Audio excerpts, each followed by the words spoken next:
GG's, Dandadas, Hyenas, Scuba Dollars who learned from Scuba Steve was criminal, y'all.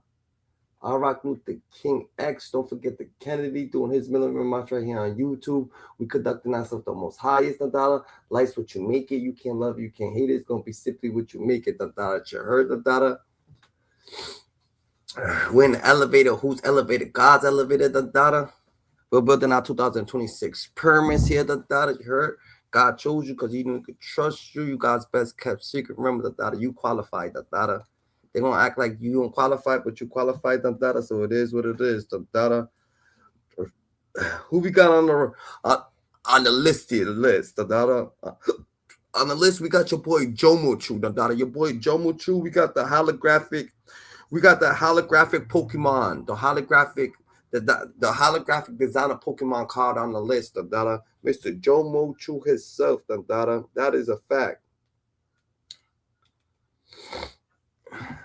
What Jomochu want, Dandada? Jomochu, Dandada, he just been lying lately, more or less, Dandada, on the regular, Dandada. 50 Cent and Camron, Dandada, been on his heels, Dandada. You heard? They've been on his heels, Dandada. Jomochu, he just trying to, you know what I'm saying, pivot off it. He said he's gonna pivot off it, Dandada. He claims that Jim claims that that Camron and Jim was the CEO of the Diplomats, that he was the CEO of the Diplomats. I guess that's what he's saying, Dandada. I don't know how how true can that be, Dandada. Salute to the winter. You heard, Dandada. Salute to the life out here, Dandada. You heard, Dandada. So your boy Jomochu, Dandada, he just been making up so many lies lately, Dandada. Can we believe the hype, Dandada, or just Jomochu just been overdoing it, Dandada? Did Jomochu make Pokemon card? I mean, the Pokemon. I mean, the Diplomats, Dandada. The holographic Pokemon card is different, Dandada. So we gonna let Camron explain a little bit. You heard? Because Camron gonna say it better than us, Dandada. Jomochu, he became a big blood. I guess he became this big blood leader, Dandada. He ain't having no type of fucking. Nobody talk down on him. He wants to be the toughest blood, the toughest gangster in the world, Dandada. You know what I'm saying? I guess, Dandada, he finally made it, Dandada. But he's crazy. The year has been starting off really, really great for me, man. I just want to tell everybody thank you for being patient. Us in Revolt was off for a few weeks. Last show was great. I wasn't in the studio. I was on location in Miami. I just want to tell the whole audience and everybody who fucks with us, thank you so much. Larry, you know, it's been chilly in a lot of studios lately, so I got my, pardon me, if I got my hat, my coat on, I was just making sure they had the temperature right in this joint. Since I'm starting the year off at the top of your Explorer. Yeah, different. Are you not entertained? Yeah, I just wanted to make sure. I just wanted to make sure I was warm enough. I was wondering why you were so. Yeah, nah, I don't know what games people playing out here, but the heat been going off in a few joints, so I was making sure I was going to be warm enough when I got in here today. That smoke in the background right here, that's not from coldness. That's being on fire. It's cold in here. One of these. I'm not laughing at this. I'm just. You are. I love you, man. As you can see, as you know, sometimes when you talk, you can see the smoke coming out your mouth when you inside. Pause. So I just wanted to make sure the temperature was good, but the temperature is good here. Everything is good, man. So I want to start off today's show with a couple things. Last week I said a couple things that I'm not going to deal with, and I didn't finish my list. And I'm not going to finish it every show. I'm just going to say a few things per episode. But I'm going to start this week off and telling people more things. This week I'm starting off with this. Miguel had a name for herself. She has some dangerous ass brothers. They was uptown really shaking and moving and shit like that. You dig? And that's not my part of town. I was uptown. Yeah, Cam used to be scared to death of them to the point he didn't want to come outside. I didn't understand it because I'm from downtown. You heard? We had our own set of killers and shit like that. I didn't understand how that looked. So Cam was a basketball player. Basketball. You heard? Right. That was a skit when y'all was playing basketball, nigga threw the ball and shit. Get up. That was a skit. I say these. I think that's a skit. Yeah. Right. He's talented. He's a dancer. And No. You Mace didn't excel at the rapping really to after high school. They started getting on and shit like that, and then he excelled and started getting on first and signed first, and then that helped Cam and everybody get on and shit like that. But as far as making a name for themselves in the street, they had no name in the street like that. I feel like with Cam's disses, it's a little bit of love in it. Like he always kind of tells him to grow up. Murder.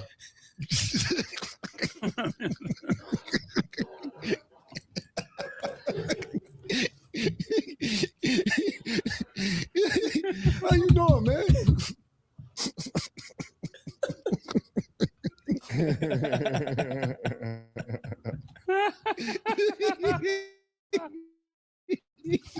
I'm not his soldier. I was the CEO of Diplomats. I made Diplomats with him. I was with him for every bit of his journey. I held him down. I took that position of holding him down. And they know what I've done. And they could dance around it all they want and like that, joking, but they know if I get upset, it's gonna be a real problem.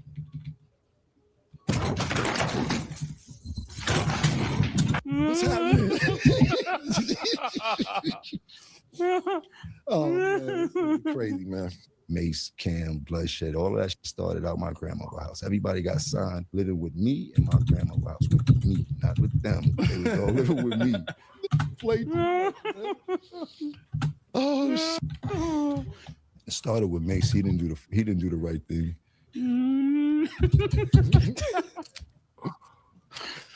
All right. How was your vacation, man? How was your vacation? How was yours? What you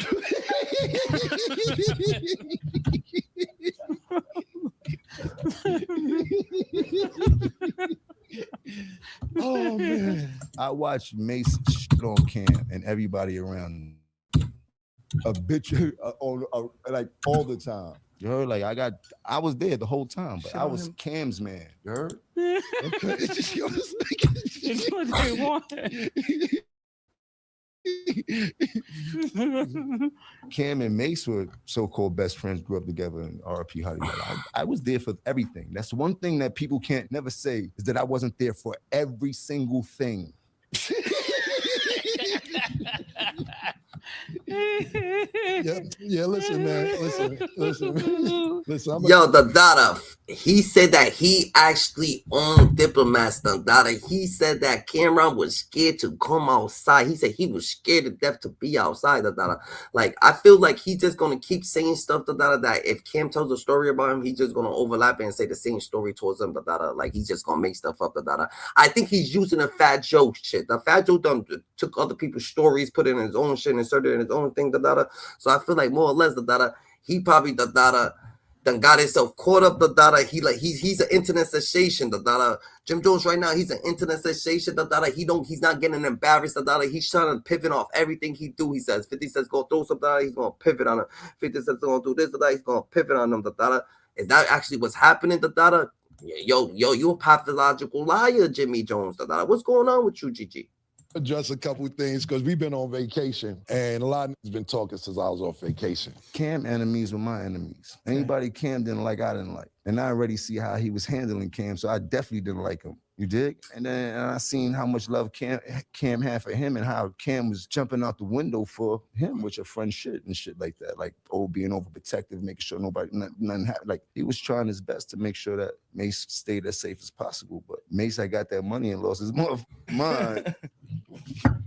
As he's supposed to, man. He grew up in a kid that doesn't have what most of us had. You don't even know Mace like that. I hate when niggas try to act like they know the down pack story. The Dada. Mace was even around. Like Mace was around when you came around. The Dada. But you know what I'm saying? You don't really know Mace like that. Kid, that's Camron knows Mace. The Dada. You're Camron's boy. You know Mace is just as much as Mace just let you know him. The Dada. You know what I'm saying? He was teaching you how to rap and shit like that. The Dada. Like, what are you saying? The Dada. Jim Jones swear to God he wants to be the Dada, but it ain't gonna work like that. The Dada. It's probably more or less fortunate than most of us. Didn't have the sneakers, didn't have all that shit coming up. So you are a guardian angel and designer, nigga. What the fuck is you talking about, man? You are from the Bronx, bro. That nigga's a Pokemon card, the holographic Pokemon card and designer, nigga. He's a holographic. He's a designer holographic Pokemon card. Jomuchu, the Dada. We call him Jomuchu, GG. We gotta stand on business, the Dada. You heard? You are not from Harlem. Why do you keep thinking that you are from Harlem, bro? You are not from Harlem. I did not grow up with you, my nigga. I did not grow up with you. Contrary to what you believe, I did not grow up with you. I did a lot for them niggas in their life. You heard?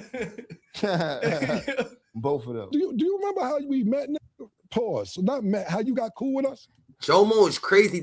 He wants to sit there. I think though Jomo's a little delusional. I think Jomo feels like he was their bodyguard. But I ain't never seen no bodyguard, no hitman cried as much as Jomo chew.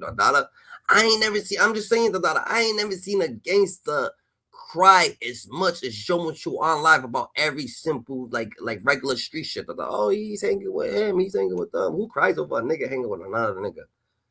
That don't even make sense. Like I never seen that shit before. What's good, D-Pain? What's popping with it? I want y'all to go Google Camron 1995 freestyle. Yeah, now go Google Mace, Camron, Cardan, DJ Clue. Google Children of the Corn 12-minute freestyle. Google Bloodshed and Camron Children of the Corn freestyle. Google it. All right, hold on, Dada. Is this true, Dada? Is this true, Dada?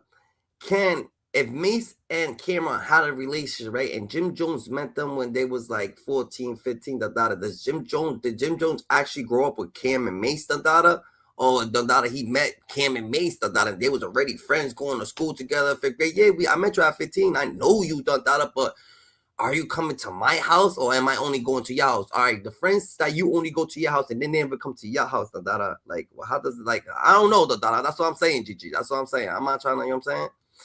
Jomo True you feel like he's the CEO of Diplomats, he's this, he's that. I respect it, you know what I'm saying? But don't lie, bro. Don't lie to us, You blatantly lying, Jomo True you got something going on with you, You blatantly lying about Nas, you blatantly lying about Camron. I understand you got something about Camron, just tell the truth. Yo, Camron, I don't fuck with him because he been on my dick, the bull and shit, this and that. Tell the truth, but no one wants to hear it.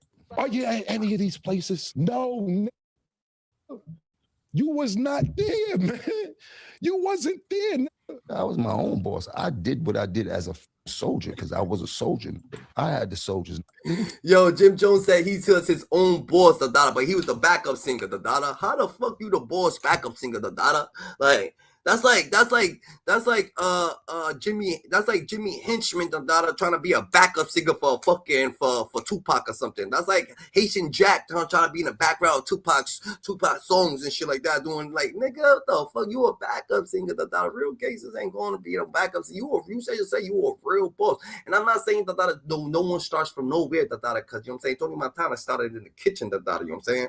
You gotta start with somewhere, but I'm just saying Jim Jones, if you can't, then what was Camron? If you was the boss, Camron must have been what?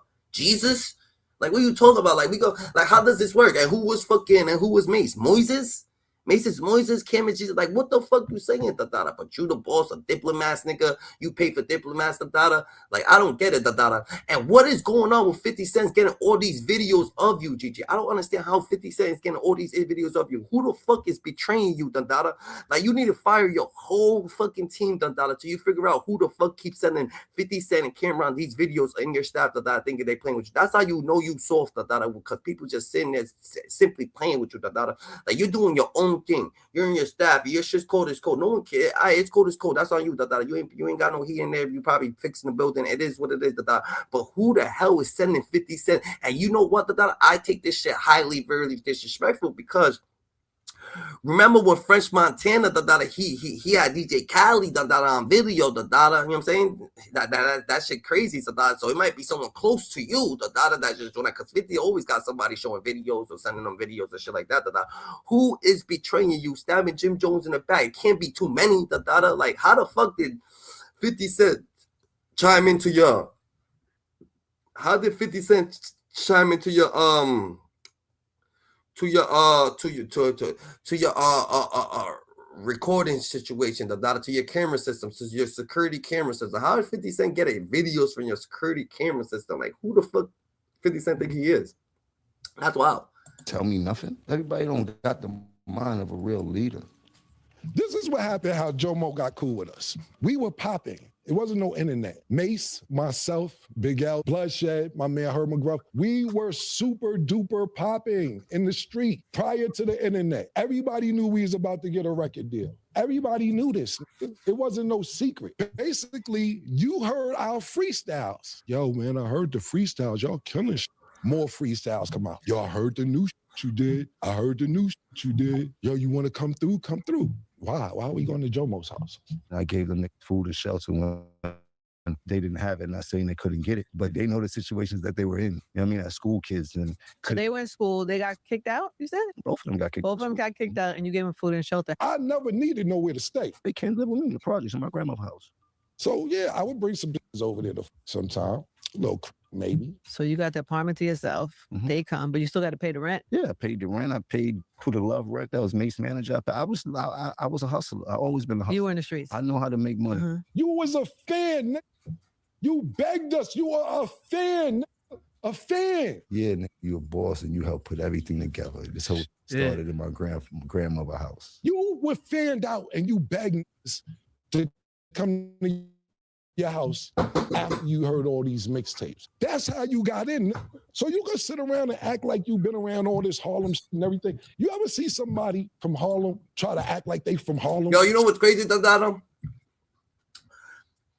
Jim Jones, he's wilding, Dada. Yeah, they gave you your grandma. Your grandma passed away, God rest her soul. She gave you the house. I wonder if she didn't give the house to her daughters or her kids or something like that. Probably because you lived there, you're a good person, whatever. You was good. So Jim Jones gotta be a good dude. If his grandma just passed off the house to him, he got a mom, he could have passed it off to mom. Or Jim Jones, probably live a good natural life, you know what I'm saying? Like people took care of him, you know what I'm saying? He was very good. He was very good taken care of, you know what I'm saying? So if that's the case, and you got a crib, right? That's how you got to watch it with people, You got your own crib. You alone, your grandma passed. You don't know who to hang with, You told Camron come chill, Yo, you could bring shorties here and shit like that, He bring shorties there. Nigga, you told him to come here with shorties, He didn't ask you. You asked him to come through. You say, yo, I live over there by myself. You could come through if you want. He was never going to go there. He was never even going to ask you to pop up at your house because that's not even a question to ask Jim Jones, You know what I'm saying? He already going to Mace's house. He already going here, but you asked him to go there. So he's like, all right, man, I'll check you out, I'll check you out soon. I'm saying ain't nothing wrong with that, because Jim Jones is like, yo, I got a crib and shit like that. But Jimmy's on some other shit, He trying to switch the narrative, So bad that you got to keep saying, I'm from Harlem. I'm a Harlem. I am from Harlem. Niggas from Harlem know who's from Harlem. You don't have to keep saying you from Harlem. Jim Jones. You don't think he's from Harlem? Nope. They never talk about him being in Harlem. I think he's from North Bronx or some shit. And I believe he's from, he claims a blood gang out there. Britney Spears claims a blood gang. And we was like, yo, Jomo's a nice guy. Mace's like, yo, I think I'll teach him how to rap. I didn't teach myself how to rap for nothing. I've learned myself how to rap. I've taught my lessons and I taught myself, you dig? And I put myself in this position. Whenever I do my pathological liar, he wants to be like somebody else, Someone. Jim Jones is a little nigga. No lie, Jim Jones is a little nigga. He's a little, like, it looks like he looks up to somebody, that the things that he's saying is not really him, Like, he looks up to somebody that said, yeah, I did it all on my own, I got to do it. Man, you a blood. Where you aim at? You a big blood, right? You a big blood. Where you aim at? How that $150 handling is? Because he's all like, he wants to dress. He wants to look good. He wants to, oh, look at my style, bro. You a blood, bro. Where you aim at, Like, how good is, we do, like, you fly, you can doing this, but you big bees, right? What are you doing, bro? You probably too much on the interviews, Like, you lying on yourself. Like, no one else is calling you a liar but yourself. It's crazy. Like, no one was saying Jim Jones a liar. He comes out with shit, niggas like, all right, we gonna believe it, it is what it is. But then he switched up. Oh, I told myself how to rap. I did it all myself. And then you, Mace showed me how to rap, bro. Why are you crying? Because you was lying? Oh, you crying because you was lying, Let me get this right, Jomo Chu, You over here crying every time you get caught in a lie. Come on, Jomo Chu. You too grown for that. Interviews. I'm very real with myself. Mace actually taught you how to rap. Literally. You say it. Mace actually showed me, he was the first person to show me how to rap. And Mace helped me learn how to rap. Mace actually sat me down and showed me, Mace showed me how to rap, the magic to rap. We taught you how to rap. How you ran the whole organization. I credit a lot to Cam, but I also credit a lot to us because behind closed doors, it was us that put him in that position. How you made Diplomats. You ain't make none of this stuff. You was a fan. I put you down because you had a free crib and you was a nice guy. That's how you got down originally. I'm from the real bottom of nothing. You see, that's real shit, That's real shit right there, Now you know Camron is telling the truth, because Jim Jones seems like he is a nice guy, but he wants to act like he thinks like, look at him, like, what are you on, what substances you on, because that look ain't a killer look, that look is like I'm lying, like I don't want to be like he looks like he's about to start crying right now, you know how you get mad before you start crying, he got to look like he's about to explode right now, so tears, you know, before you tear, you just want to wild out and act all crazy and shit when you're a kid, though. That's when you're a kid. I guess that's what he's about to do, every time he's about to fucking start crying, because she is acting like, nigga, Camron got a lot to do with this shit. Why don't you just admit it? And why can't he admit it? And why is he saying that he's Diplomats and he owns this or he got that? And why? I don't get it, You want to be Diplomats, you don't own it, And I've been traveling on the train since I've been 8 and 9. I've been telling people this for years. Like, I'm a real anomaly. Like, I'm different in New York City. I was a man long before I was supposed to be a man. What? My boy standing on business, He said true shit, Big Blood would never wear blue, That's crazy. Never wear blue, Big Blood, You talking about one? A solid blood member. Have we ever seen Suge wear blue, Has Suge Knight ever wore blue? I don't know, That's what these people are saying.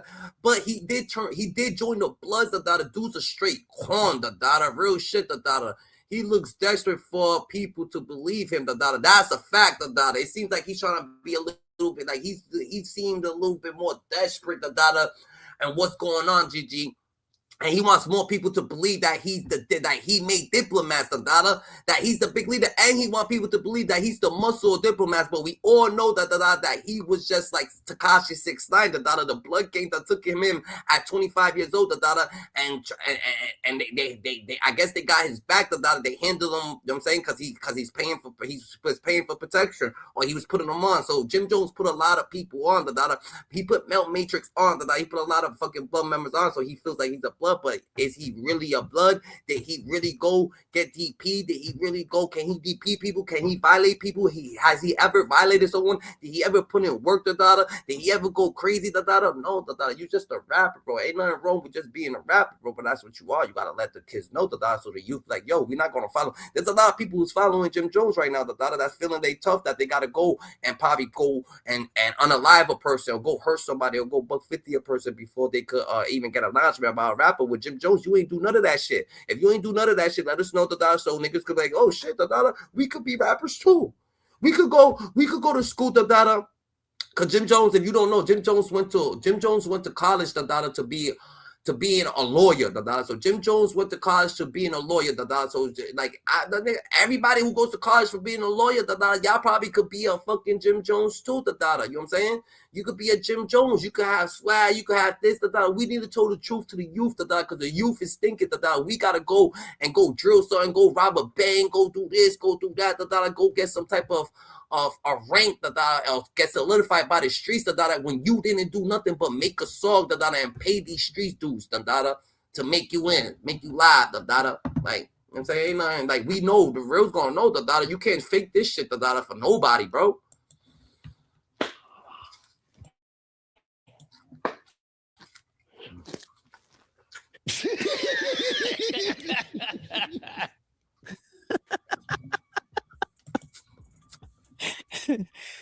Look at Jomuchu. So Jomuchu is a Pokemon, What's his power? His power is lying, His powers is lying, What's his weaknesses, His weaknesses is stadianas, stripper girls that had just been around the world, like what's the girl that he was messing with, the Chrissy girl, Chris, that's his weaknesses, because he'll do anything for a girl, and a girl would change it. A tough girl could make him be tough, When Jim got a tough girl, he is his toughest, but Jim Jones, I don't know what he's on. Jim Jones getting manipulated by the shorties,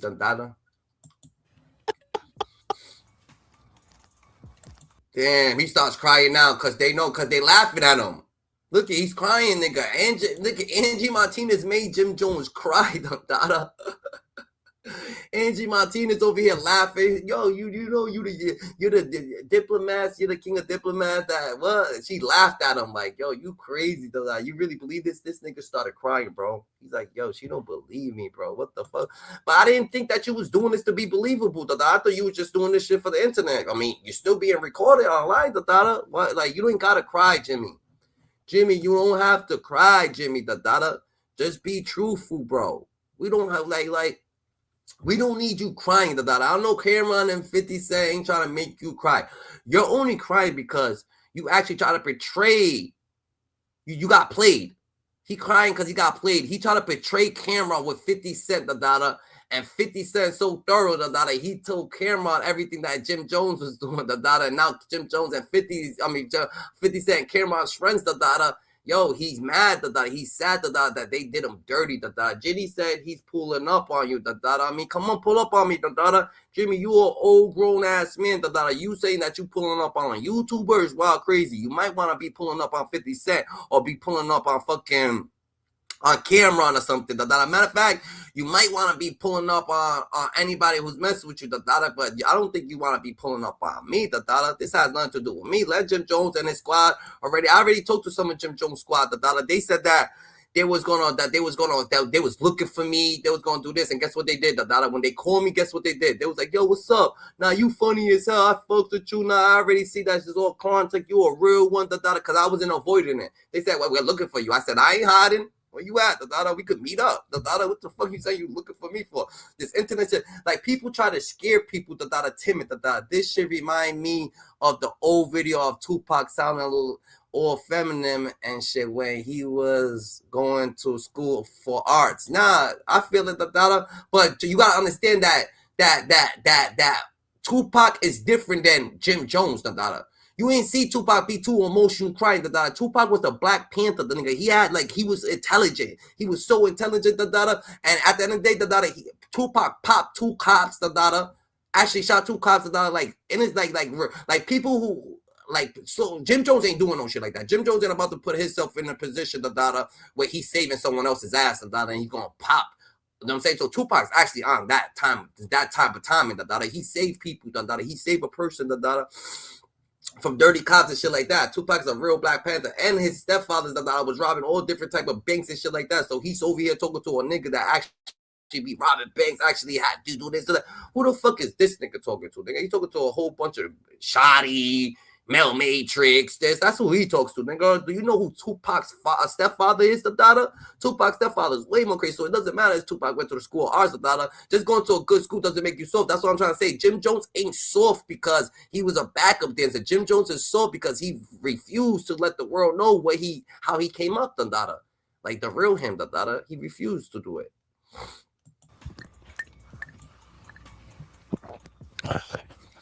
What's your full name? Joseph Guillermo Jones Jr.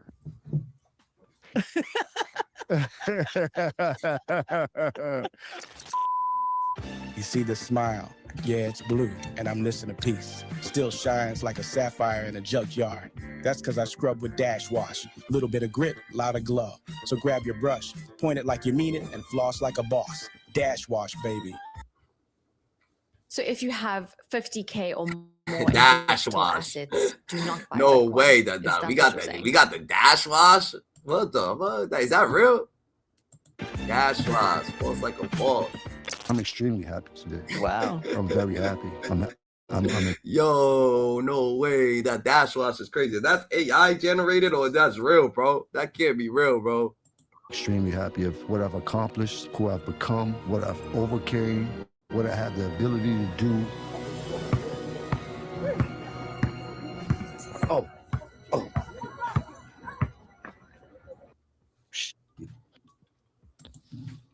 He missed them days. Look at, he missed them days. Look at, he missed them days. Look, he missed them days, da da. That's what you really cry. You miss Cam, da da. Cam was one of them, da da.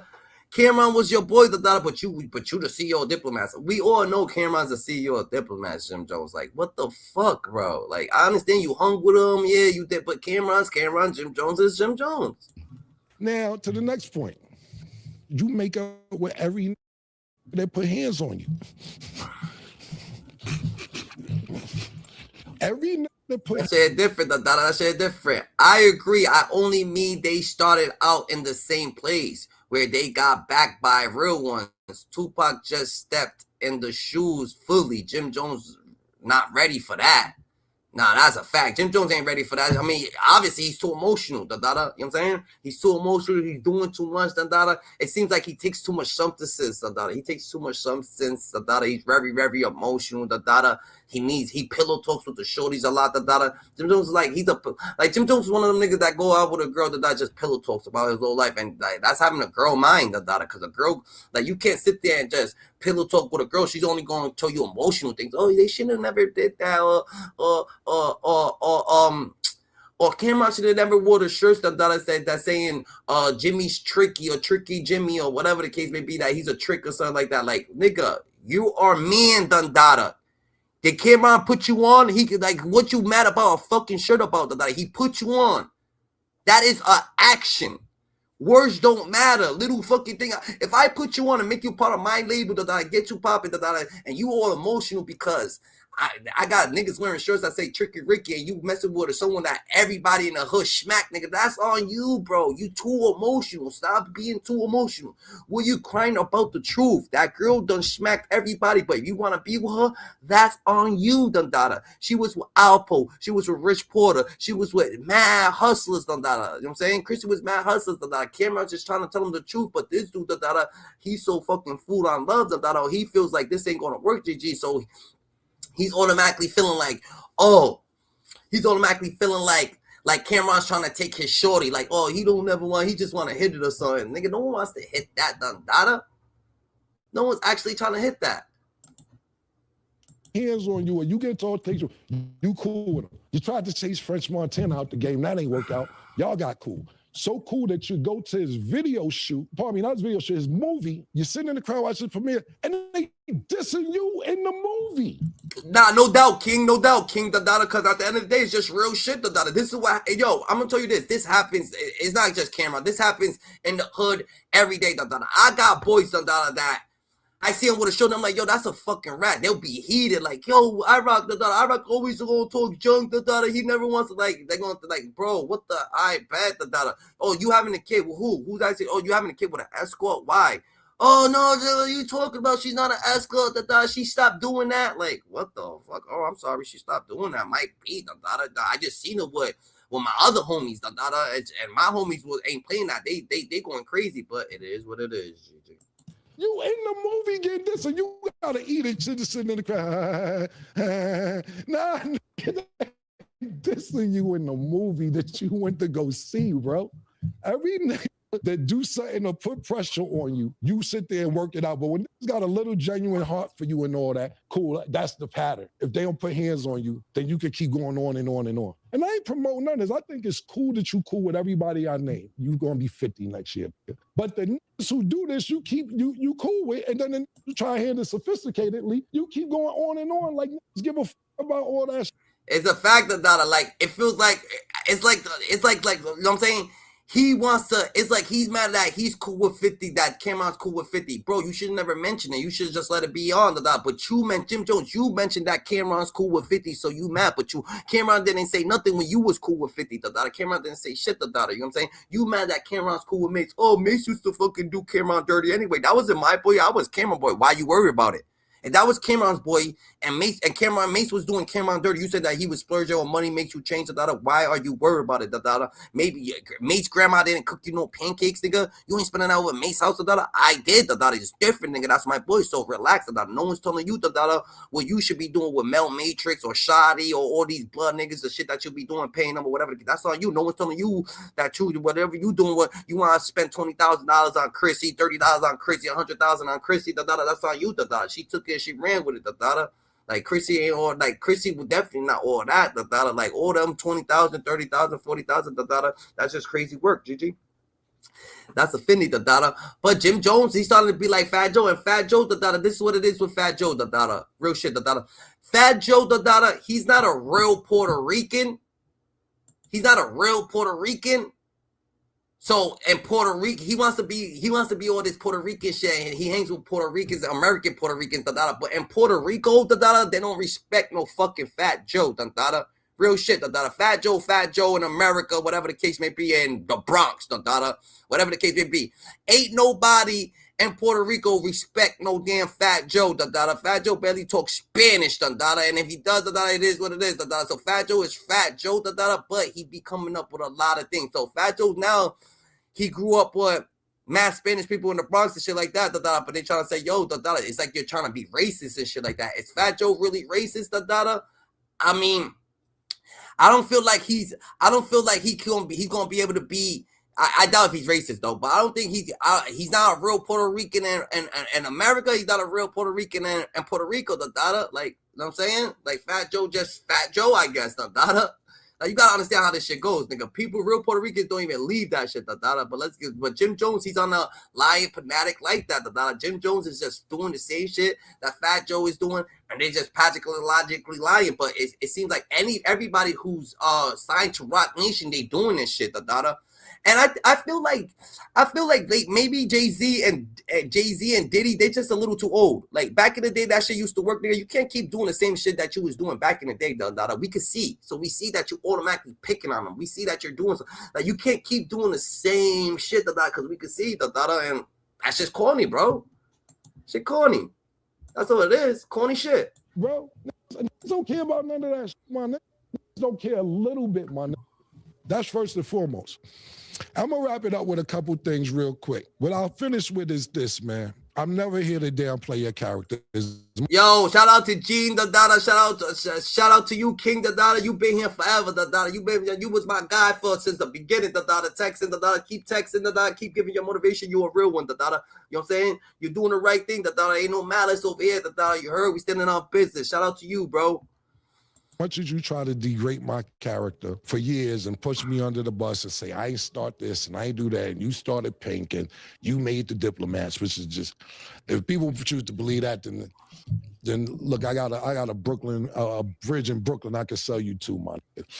But at the end of the day, man, I'm never trying to downplay your character. But you keep running around with these 25-year-old stories. Do you ever hear me talk about when you ran on me when BMF pulled up? When you ran in the hotel, they chased you to the beach. They chased you to the beach, nigga. You was in the sand. Nah, him actually, what's that shit called,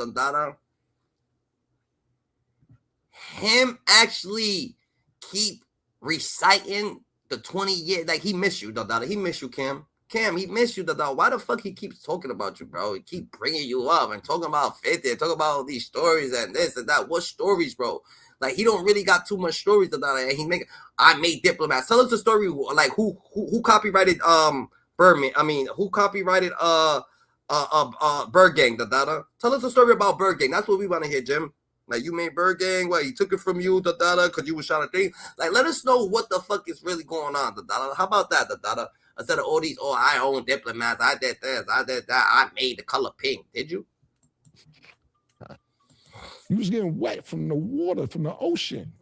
Stop letting these little Johns, these little kids or your son's friends, talk to you, like talk to you, like you actually, one of them, who, like, are you more influential than Nas? No, you're not, Nas give motivation, nigga. I don't feel like Jim Jones is more influential than Nas, and Nas came out way before him, so it's a lie. I don't pump that. Took your rags off. I don't pump all that because I ain't trying to make the great Shakira. You know why? Because the revolution was televised. That's why I'm here. That's why God work like that. That's why me and Murder is here. You know, what was your reaction when Camron brought up all these old stories and everything about you? I laugh, man. I got this thing, man. People laugh at the lies, but the truth always hurt. You know, lies are more entertaining. You heard? You get to laugh, you get the joke, but the truth is a serious thing, no matter how you look at it. The truth is what the truth is. I would say it's like having another producer in the room that knows exactly what your song is. Yo, this dude ain't never gonna make it, bro. He wildin', Dada. This was different. Yeah, you know. The revolution was televised.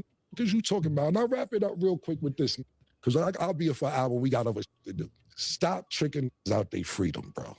Because get around you to put themselves in better situations, bro. Not to be in worse situations than they was before they met you. That's why niggas come around, but then you send them on dummy missions and trick them out their freedom. Max is doing 75. I know you don't give a f. Jaja just wanted to be a rapper. Jaja had 10 years, man. We don't know where Jeter at. Stroke. Jaja, Max got 75, Dada. You did him dirty, Dada. Jaja, he ain't help. You ain't helping these people. You know what I'm saying? You ain't trying to help him, nigga. Max beat Dada. You put him in a vulnerable position so he could sell his music, Dada. That's crazy. That's not help. You should have helped him first and then be like, yo, you know you owe me, Dada. You wanna do some music, and yo, I bet you the relationship would have been him and Max Beat relationship would have been solid if he would have never asked Max Beat to sell all his music to him, Dada. And after the fact that he caught the 75, he could have been like, yo, you know what? You got 75. What you want to do with the music? You want to say, I could give you money, or, you know what I'm saying? I already paid your shit, but he didn't want to do none of that. Was just missing. I don't know what the happened to Stroke. Slicey, 12 years. His godson, that was 13 years old, 8 years. Shotty, he was trying to be 12 years. You know what's gangster? Emery is gangster. You know what's gangster? Biggs is gangster. Biggs come home for jail, still got a stake in Rockefeller, whatever him and Jay-Z worked out, that's cool. Or whatever, he got St. John as artist, he working with Drink Champs. That's gangster. Not throwing back in the pot to eventually do something that could get them back in the same situation. This is gonna be the last time I address this. Whatever you got to say after. I wonder, because they wanted to buy Rockefeller anyway. They wanted to buy the shit from Rockefeller, whatever the case may be. I wonder if they settled their differences now. Jay-Z and Camron settled their businesses, because why is Camron so friendly with Jay-Z? He told all the real stories. You know what I'm saying? He kept it 1,000. Like, he kept it 1,000. Like, you know what I'm saying? He's on his own. You see what I'm saying? Jim Jones had to sign to Jay-Z. Camron, he's doing his thing. He had to do his thing. He ain't got time for nothing else. After this, good luck. I wish you luck. I got other shit to do. Dipset movement was from 2001 to 2006-7.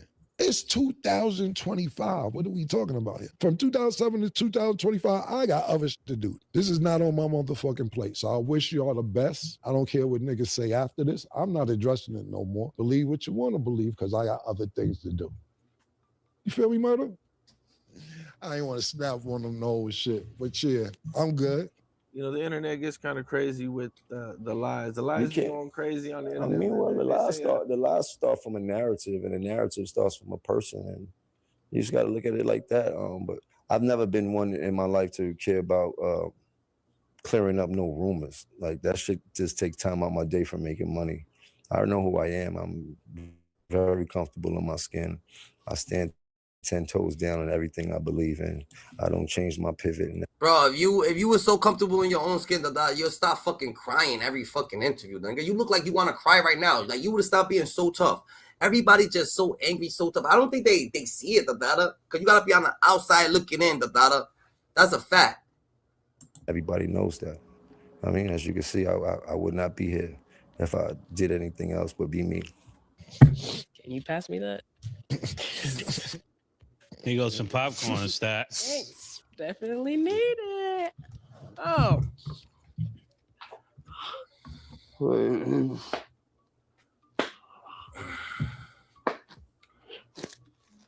What you think Cam gonna do? You think he's just gonna sit there and you think he gonna and Jim rhymed first? You know what I mean? Well, actually, Cam and 50 said what they was talking about. What they said. Jim heard that. He came back and said that. Now, motherfucking Cam, what you think Cam gonna do? Cam is a lyricist. He's gonna make you feel any type of stupid city way that's possible. He's gonna say shit to basically kick you in your nuts.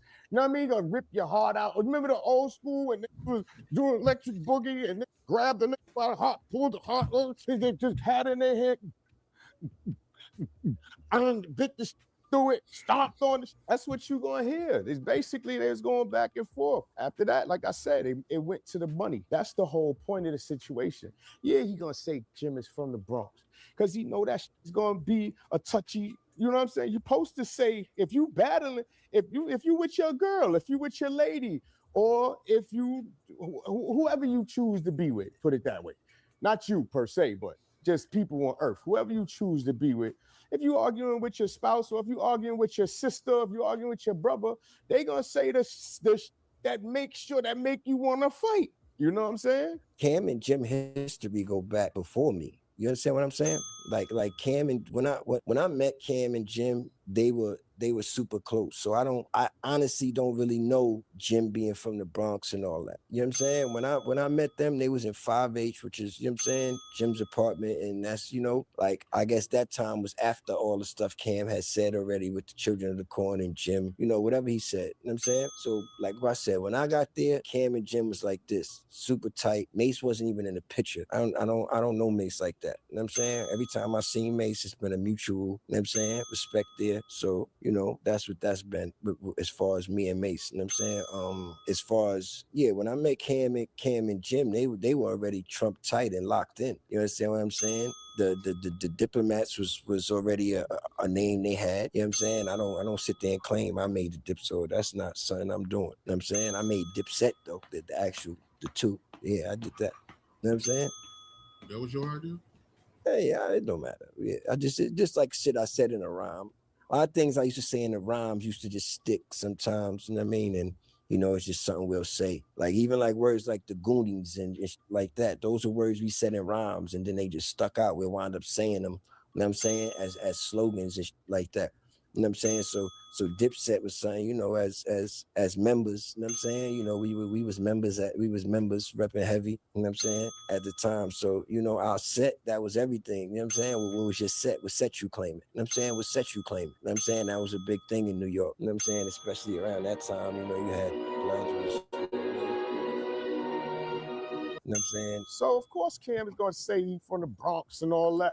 I feel like Joel Santana, he's gonna have to keep it a little bit more relevant. Like, I know by the time you came back, they was hanging together and shit like that. But you could have an idea that who's actually following who here. Who's the least? What's going on here? You knew exactly what's going on. You just don't want to give Camron all his flowers. I don't understand why. You know what I'm saying? Jim Jones, yeah, he helped. You seen Jim Jones? You know what I'm saying, stand on business, whatever the case may be, but. I feel like Cam probably did him a little. You know what I'm saying? Cam did him how he's supposed to do him, and they feeling a sort of way. When he was talking about he was from Harlem and all that, because that hurt a nigga feelings if a nigga allow it. You dig? So yes, my boys from the Bronx came down. Rest in peace when Miss Sally passed away. Rest in peace. And then he got it shaken from there.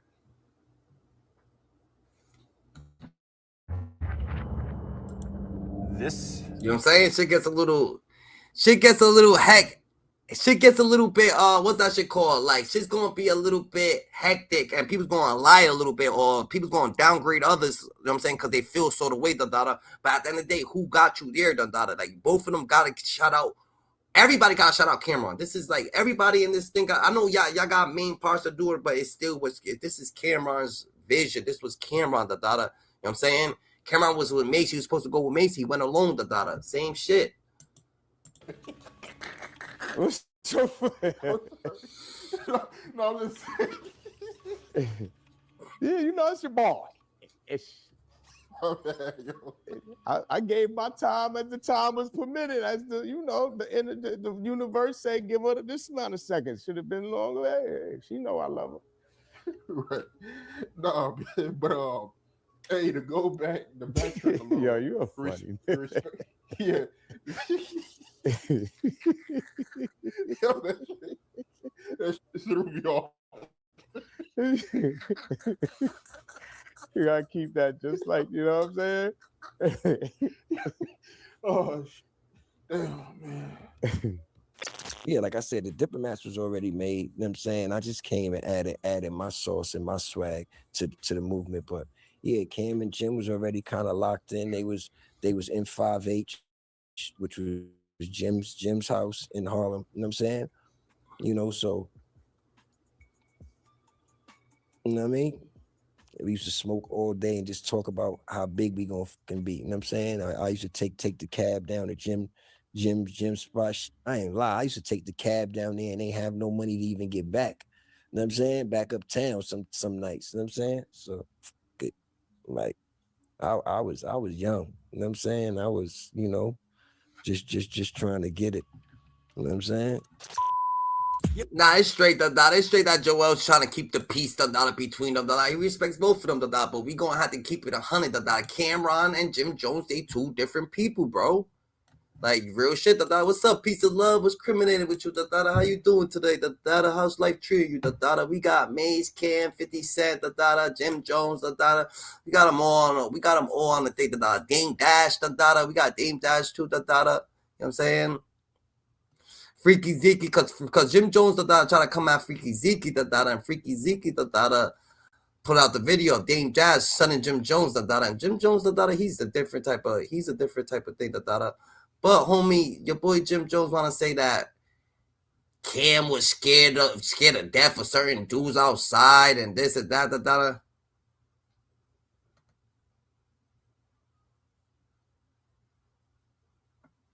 So we gotta watch it, GG. We gotta all the way watch it.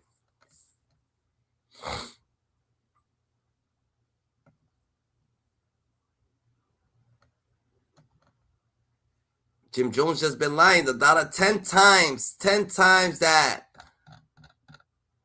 Let's see how much time Jim Jones just be lying, Jim Jones just a pathological liar, He been lying from the jump,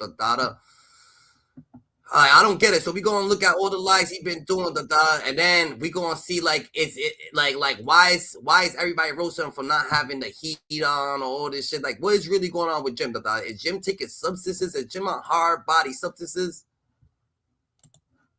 Cause Jim Jones look a little off, Like he's just happy that he just getting mentioned. It's a whole different vibe over here, I'm not his artist. Every time you see me in the news, it was over Diplomats. They can't compete, not on this level. When I'm kicking, he said he's not Camron's artist. You're not no more. You're fucking Jay-Z's artist, nigga. So Jay-Z took you from Camron, So since Jay-Z took you for Camron, what happens then? When I come to the club 30 deep, it did what? It made the Diplomats look good. I made Diplomats. I can compete at the top level right now. From claiming he's nicer than Nas on a mic. Any one of y'all from my era. To lying about creating love and hip hop. I made the name Love and Hip Hop. That's my name. They didn't make that name.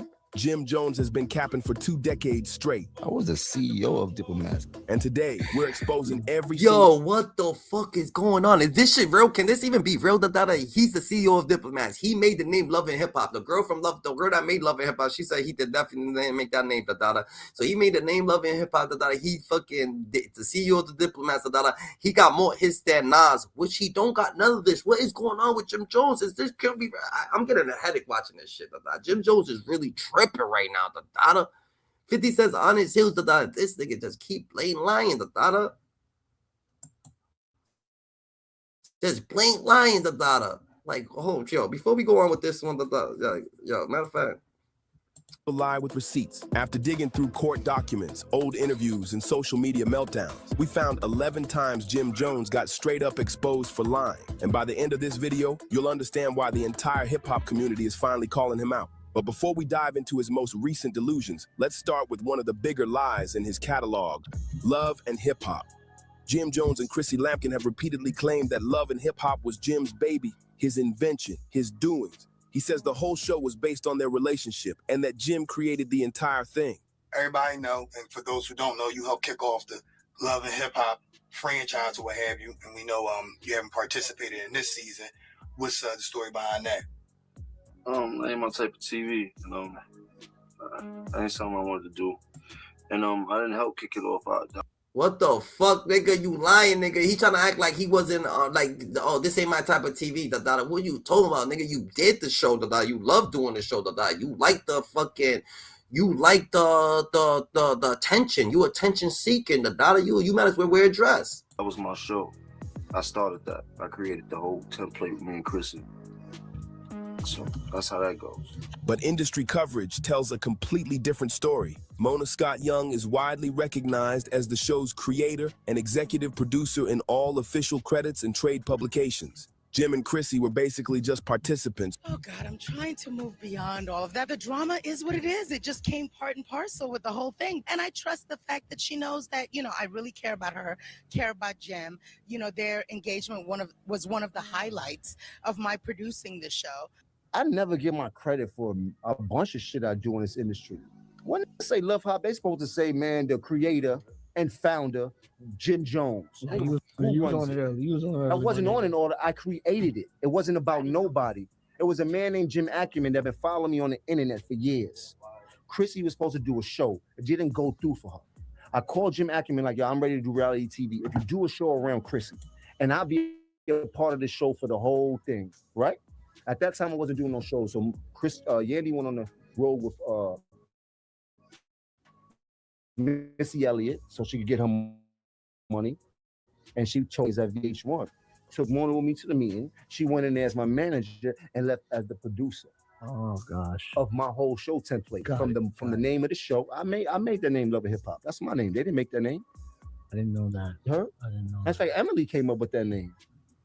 You heard? Like that was our whole template. It was supposed to be about the wives and the girlfriends of hip hop stars, starting with Chrissy, and Chrissy's friend was Emily, and it was built around that. Even though we know Fab wasn't going to be on television, which it was supposed the to heart be like that. of the first one. Yes. Pitching an idea to someone and creating a show are two completely different things. This is wild. Claiming you created one of the biggest reality franchises. That shit crazy. I feel like he's trying to say that he put in the most work, that everybody started to get entertained because him and Chrissy. That's why he mentioned Chrissy. He said me and Chrissy made that show because him and Chrissy didn't really make the show. How the fuck Chrissy make it? She ain't got no ideas. No matter what she do, it's just holla at Alpo, holla at Rich Porter, holla at these people, and you bagged it. I mean, how the hell she come up with the hip hop idea? But you came up with it. No, you put yourself on it, so you feel you did it. I guess yes. Mona Scott is known as creator on Love and Hip Hop, but Love and Hip Hop was created off of Jim and Chrissy's relationship. Yes, exactly what I'm trying to say. So I feel like he got the reality show, but he didn't make the name or nothing like that.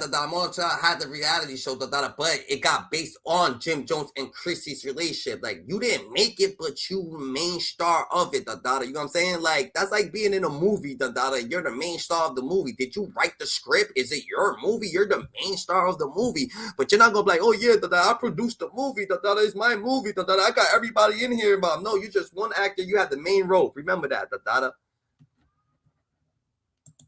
The show blew up when Jim Jones fought on the show. I feel it. So the show blew up when Jim Jones fought on the show where she's going to fight the dog. Who cares? You still got paid for your work. This ain't your doing. You didn't come up with the idea. You fought on the show. You were illiterate, ignorant situation. You didn't have to fight on it. Me and DC beat you up. Me and DC beat you. Like there was no tomorrow.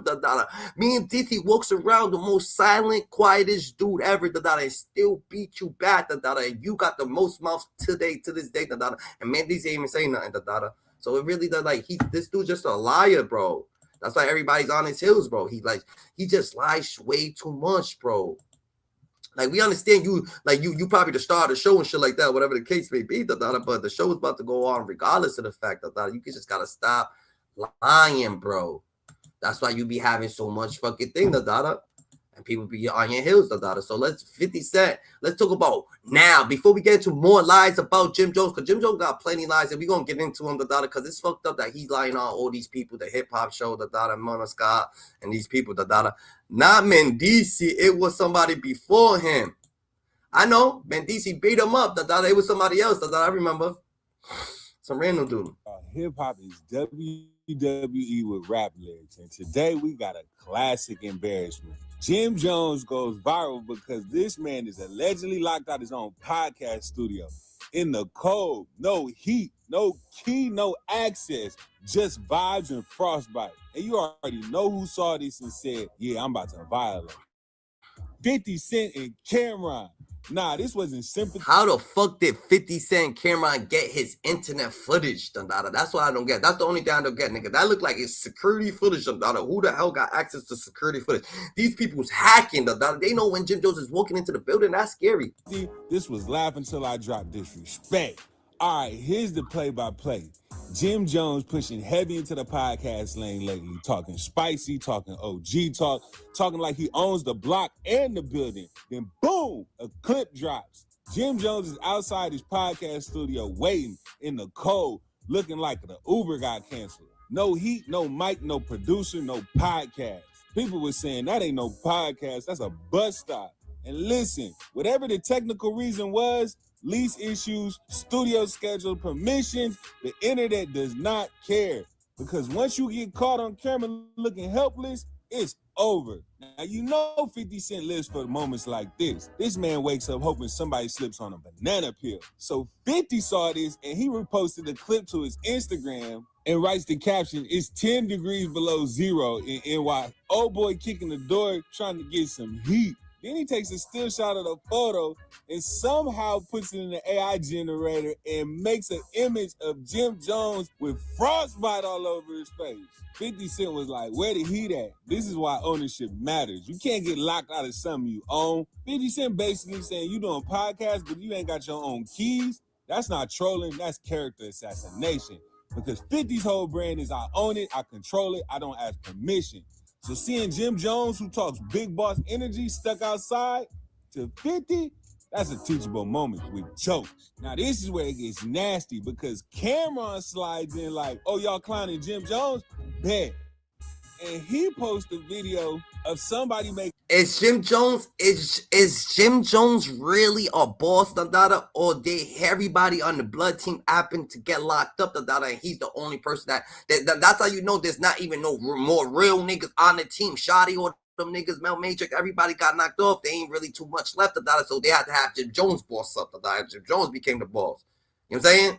Like, he didn't even become, he just became the boss from being on the team, and everybody got knocked off, and he's looking around, and they're like, yo, you're the boss, bro, we're gonna leave it to you, he's not actual boss, like 50 Cent actually, like, Camron actually was paying Jimmy, like, Camron was paying Jim Jones. Jim Jones was never paying Camron, you know what I'm saying? Camron was making money off Jim Jones and giving him his cut, or whatever the case may be, you know what I'm saying? But that's all, Camron paid Jim. Jim ain't paid. That's the problem about boss. Remember that you pay someone. Camron ain't never get a check from Jim Jones. Jim Jones was getting checks from Camron. 50 Cent ain't never get no damn check from Jim Jones. Jim Jones got checks from 50 Cent. In a barrel with he writes the caption, "I'm just trying to help." Now let's keep it real. Camron and Jim got years of tension. Former Dipset brothers, now it's cold shoulders and slick comments. Camron been killing the media lane, sports talks, podcasts, viral moments, and guess what? Cam ain't waiting outside nobody's studio. So when Jim Jones is out here looking like, yo, somebody come open the door, Cam's energy was basically, this is why I move how I move. No yelling, no rant, just elite Harlem level shade. So when Jim Jones heard this, he posted the same AI image with frostbite that 50 Cent posted on his Instagram page and said, this is a good one. Tell him to send me the PDF so I can make merch. LOL. IFC. It's effing cold tees dropping next week. So Jim Jones took it as free promo and he ain't tripping. Now this ain't even about being cold. PDF, Dada. Jim Jones takes everything about, yo, don't you see that everybody's clowning Jim Jones and he thinks they laughing with him? Niggas is laughing at you, Jimmy, and he thinks they laughing with him. Like, yo, look, I got attention. Everybody's looking at me. It doesn't matter. Yeah, I got attention, Dada. Like, you know what I'm saying? Like he could have had two eyes like this, nigga. Everybody's looking at me. Like, look, everybody looking at me, Dada. I got attention. Like, they looking at you for the wrong reason, Dada. You know what I'm saying? This is about power. In 2026, clout ain't just music no more. It's platforms, ownership, and control. 50 Cent owns networks. Cam owns his media lane. Jim still renting space. And renting space means you can get locked out, you can lose access, you can look crazy on camera. That's why this joke hits different. Because 50 and Cam been waiting for a moment like this to say, see, this ain't rap beat. This is infrastructure beat. Let's be honest, this was a public L. Jim Jones didn't just get locked out the studio, he got locked out the narrative. And once 50 Cent smells blood, he don't stop. This man will reference this moment next week, next month, next year. You're gonna hear, remember when Jim Jones was outside freezing? Forever. So let me ask y'all, was 50... So if you are an artist, if you are artist, right, and you part of a blood gang, you better be wishing the worst on them, because look, as soon as everybody got knocked off, who made it, who became the boss, Jimmy Jones became the boss, you would think that Mel Matrix will have a spot like this, you know what I'm saying? Or someone, one of them is gonna have a like that. This look like a regular hood spot that a hood person can make, with some regular street money, you know what I'm saying? Not no like Camron. You see Camron's fucking thing. You see 50 Cent, what he's doing, Jim Jones, you could do better, bro. Wrong, or is this just hip hop karma? And more importantly, would you ever do a podcast in a building you don't own? Because one thing is clear: if you ever get locked out of anything, pray 50 Cent don't follow you. Like these videos, subscribe, drop a comment, and keep it locked. He said, "Where's the PDF?" He tried to ask for the PDF, like, you know what I'm saying? Like, what the fuck, nigga? You don't even know what PDF is, like, you don't even know what PDF is, GG. Like, didn't Kanye West ask you for a PDF thing and you didn't send him one, Since I'm starting the year off at the top of your Explorer, are you not entertained? Since, everybody want to put my business in the street, I'm going to talk to you about my business. Right now, I am in the second phase of construction. We're not open to public. This is a raw space. I have not found out yet what I want to do exactly in the space, but in my mind, I was thinking of building like a little mart, but we'll see how that goes. Pull up, though. Show you what we'll be doing. I'm building a multi-purpose content creation facility for media, fashion, music, and broadcasting. We have a boutique here, real boutique. We almost finished the loading all the fresh. The barbershop, that'll be done. Come on with it. I love free promo. As you can see, I don't get it, He got a barbershop, right? But it's not open to the community. What the fuck? Like, why ain't this? You would get way more money if this shit was open to the community. If anybody could come in here and walk through and get an haircut and shit like that. This nigga got a corner store. Everything's gonna go. Oh, you gonna be throwing out shit. Who the fuck's gonna go to the corner store? People who's coming in. That's paid to come in. They're gonna go to the corner store. Like, nah, nigga, buy some chips. Like, who the over space. This is actually a studio. It's almost done. One side. It's gutted right now, so don't hold nothing against me. Show you. Look. Okay, little studio ain't done. Like, why don't you finish it? I don't understand. Why is he showing it now? Like, why he's giving everybody what he's doing? It seems like why are you showing this shit now, bro? Like, that's different, bro. You should have showed it later. Next level delusion. Harlem Ninja. Jim Jones and Camron have had multiple beefs, followed by public reconciliations, but it never lasts long. After claiming he made Diplomats, the tension between the two has exploded, and Cam has exposed multiple lies that came out of Jim Jones's mouth. Listen, I'm gonna address a couple things because we've been on vacation, and a lot have been talking since I was on vacation. You are a guardian angel and designer. What the fuck is you talking about, man? You are from the Bronx, bro. You are not from Harlem. Why do you keep thinking that you are from Harlem, bro? You are not from Harlem. I did not grow up with you, man. I did not grow up with you. Contrary to what you believe, I did not grow up with you. You are from the Bronx. Did your grandmother live in Harlem? Yes. Did you come see her? Yes. Did I see you time to time? Yes. I did not grow up with you. You talk about dick riding down. That's where this old shit. I would have left the old shit alone. Dick ride. Do you remember how we met? Pause. Not met. How you got cool with us? This is what happened. How Joe Mo got cool with us. We were popping. It wasn't no internet. Mace, myself, Big L, even though Mace and Big L on the same page. Bloodshed, my man Herb McGruff. We were super duper popping in the street prior to the internet. Everybody knew we was about to get a record deal. Everybody knew this. It wasn't no secret. Basically, you heard our freestyles, and you came up to me one day when I was chilling in front of the house. You said, and this word to my dead mother, yo, man, I heard the freestyles. Y'all killing shit. Yo, you know my grandmother died. If y'all want to come by and just hang out, y'all could. Y'all or the wrong. We like, all right, Jomo, thanks. It didn't really make sense at the time because we like, yo, man, where's Jomo inviting us to his house for? Even though he cool. But it didn't make sense to be going to Jomo house. More freestyles come out. Yo, I heard the new shit you did. I heard the new shit you did.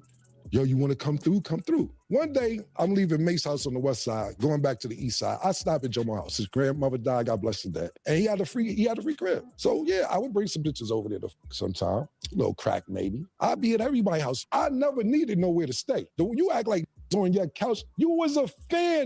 You begged us. You are a fan. A fan. We didn't grow out with you. I don't see you around none of this. You're not from none of that. So you can sit around and act like you've been around all this Harlem shit and everything. You ever see somebody from Harlem try to act like they from Harlem so bad that you got to keep saying, I'm from Harlem? Who's from Harlem know who's from Harlem. You don't have to keep saying you from Harlem. So that's first and foremost. All this, yo, is on your account. You were fanned out and you begged to come to your house after you heard all these mixtapes. That's how you got in.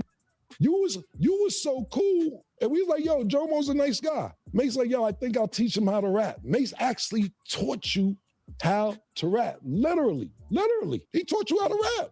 You say it. Start this and I do that. And you started Pink and you made the Diplomats, which is just, if people choose to believe that, then look, I got a Brooklyn, a bridge in Brooklyn I could sell you to, my nigga. Apparently, Jim wanted to flex finances with Cam and got burned again. They legends, they doing podcasts. They said, we make more money than you. We sit here and make more money than you. I know you don't want to play the Cash App, open your bank account game on the phone when we see each other. You don't want to open the phones up and see how much he has got in the account. You made $2 million. I know you don't want no ATM battle. We make more money than you. You talking about, they podcast. Because we getting chicken. We make more money than... This dude said that he's mad that he's podcasting. He had to rob. Big Blood had to rob fucking Kanye West for $2 million. Like running off on Kanye West for $2 million is wild crazy, the data. And you better come when you want a job. We might got a job for you. I'll try to take it easy on you, nigga. But his lies about New York dominance were even more embarrassing. The Nas delusion. I'm not one to play with when it comes to doing music at all. Most people have been in this game as long as I've been in the game and not here anymore. At all. They way gone. They can't compete. Not on this level. At all. I can compete at the top level right now. Period. Against anybody. Especially from my era group. I spank they boots. I don't care who you put in the booth for me. And I got the money to back it right now, tonight. That's the difference. Don't play no games. Tell them bring 100 tonight, whoever it is. Jim Jones's most recent claim came when he suggested he's a better rapper than Nas. Jim actually said he could rap circles. He could rap. So what y'all think about that? That is Jim Jones a better artist than Nas? These people say, no, he influenced a lot of kids nowadays way more than Nas. I mean, Nas is not even getting seen right now. What are you talking about? And people still know Nas. Like, what are you talking about? I know I can be what I want to be what I want to be. If I work hard at it, he ain't no song. He don't got no songs. He can't ever make a song like that because he don't want to, bro. Around anybody from his era and challenged legends to meet him in the booth. What I did for Nas probably never been done for him in his life. He's never been that viral at all, ever. Bro, how does everybody know that everybody know Cam stayed with Jim Jones' grandmother and recorded in her apartment, bro? Jim Jones' grandmother passed away, nigga. What you talking about? Camron ain't stayed with no Jim Jones' grandmother. Jim Jones' grandmother passed away, and then Cam used to pull up and spend the night. Do you spend the night over your boy's house? You staying with him? What you talking about? Spending a night over my house for 1 day out of the time out of the week or 2 days, or we chilling and shit like that. How does that stay? Now you stay on my house for a whole month, 2 or 3, that's different. You know what I'm saying? But if you always got a place to go home and you want me there, that's different, bro. Y'all need to stop trying to have Jim Jones back on this shit, dada. Like real shit. Like y'all ain't grow up with some buddies, dada. Like Cam always had his crib. Ever. He's never been talked about like this ever in his life. Last time he was in some shit like this when people were comparing when him and Jay was beating on him. You heard? He did? Like, and I don't want to talk about other people's career, but let's just. That's the nigga. This dude, the daughter, he's frauding the daughter. This dude's frauding, bro. He's just trying to, like, he's on Jay. The last time he had anything like that was like, that's a Jay-Z hit. The daughter, you mad? Jay-Z still mad at Nas. What the fuck you beefing with Nas for, Jay-Z? You trying to, yeah, you sending Jim Jones to do subliminals on him. Last time he was out was when Jay-Z. Fucking, you just trying to keep him relevant. The dollar, Jay, you're not relevant. The dollar, you don't. The last time Jay was hot, the dollar was when 50 Cent was about to drop that Diddy shit on him. The dollar, Jay been in the media a lot lately. The dollar, not for positive shit. The dollar for stupid shit. The dollar, like you want this nigga to say that last time you was heard was when you was beefing with Jay-Z. Like Jay, go on with your shit, done. Get to the semantics of it. Since the Nas. Okay. I don't know Nas to have a conversation with him. You want to have a conversation, we can have that too and shit like that. You dig? Like, I don't really care. One thing I did see you do, I've seen you do this in Say Less. I've seen you do. I'm gonna say that you cannot. I'm gonna say this, that you ain't gonna be able to lie and hide the truth, that and think that you a god, that when you wasn't playing the when you just playing God, you were actor, you were backup singer, like stop trying to be everything else that you trying to see, Now you're on Jay-Z side of Jay-Z, you trying to be loyal to Jay-Z and Mano, or everybody that goes Fab, everybody that goes to Rock Nation brunch, Kim and Mace ain't going on a Rock Nation brunch, so that's about it. You know what I'm saying? You see these niggas at the Rock Nation brunch, you don't see no Kim and Mace at the Rock Nation brunch, GG. You don't see no Bobby Shmurda at no Rock Nation brunch, You don't see no NBA Youngboy at no Rock Nation brunch. You don't see no real. You don't see no Young Dolph at no Rock Nation brunch, But you see Jim Jones, and Jim Jones is talking about Cam, but you don't see Cam. You don't see 50 Cent on Rock Nation brunch. This in the studio, you'll pull out the 100K and say, "Who won it? It's up. Who want to go?" 100%. I got 100 on me now. I got like 40, 50 on me. Yeah, that's cool. It's right up. You can get this right now. Right now. Anyone who right now. And it ain't a money thing, but this is here. You heard? If you want to get busy, is the money on the line. Any one of y'all from my era and before my era. You heard? I started in 2003. Let's not forget that. Let's get it straight. Yeah. That's when I signed my deal. While it's great to see competition in hip-hop, respect and common sense should be addressed. This is the same Nas who just won a Grammy in 2021, was honored at the 2024 Grandmaster Awards, and is universally considered one of the greatest lyricists ever. But Jim recently backstepped and made comments that he's a marketing genius. So he's in two lanes here. Are you saying this shit for clout, or are you really trying to step in the booth and battle with legends? These kids love me. They don't really know who Nas is. If he's 22, he's born in 03. Not all of them. Some of them know. But you know what I mean? A lot Like, of them don't. Yes. But it's the effort. Some music. No, some kids that. No, I love that. There's some kids that love hip hop. 20, so I mean, but he's your son. He's your son. He's your son. No, but he knows. My son can't tell me one Nas record. You heard? Like, That's your son. You're hating, nigga. You are hated, and why Jada is just letting him lie, and Fat Joe's just like, oh, he's okay, he could lie, nigga. Like, nigga, stop fucking lying, Jada knows that he's doing something for Jay-Z, but he can't stop it. Like, nigga, you just a fucking pawn. Jim Jones is a pawn. Let's keep it a buck here. Yeah, but like, let's keep it a buck. You heard? Let's keep it a buck because you'll bring it up. There must be some type of misconception or what's that word when it comes to Jim Jones and what Jim Jones have done in this game. A lot of these rappers, we made him take the darkies off. A lot of these rappers have done a tremendous job, and I take nothing away from them. But they forget I got a hell of a catalog. Me, Jim Jones, myself. No, you don't. Gold records, platinum records, gold albums, platinum albums. No, me, Jim Jones. I want to know a real Jim Jones. That I want to know a real song that y'all know. Ballin'. That's the only song I know. Oh no, Certified Gangster. We certified gangster. Like, but I don't even know this song. Look at the lyrics. It's so long ago. We certified gangster. I'm saying. I know Ballin'. That's it. I know Mad Nas records. What you mean? Yo, suck. Yo, F Jay-Z.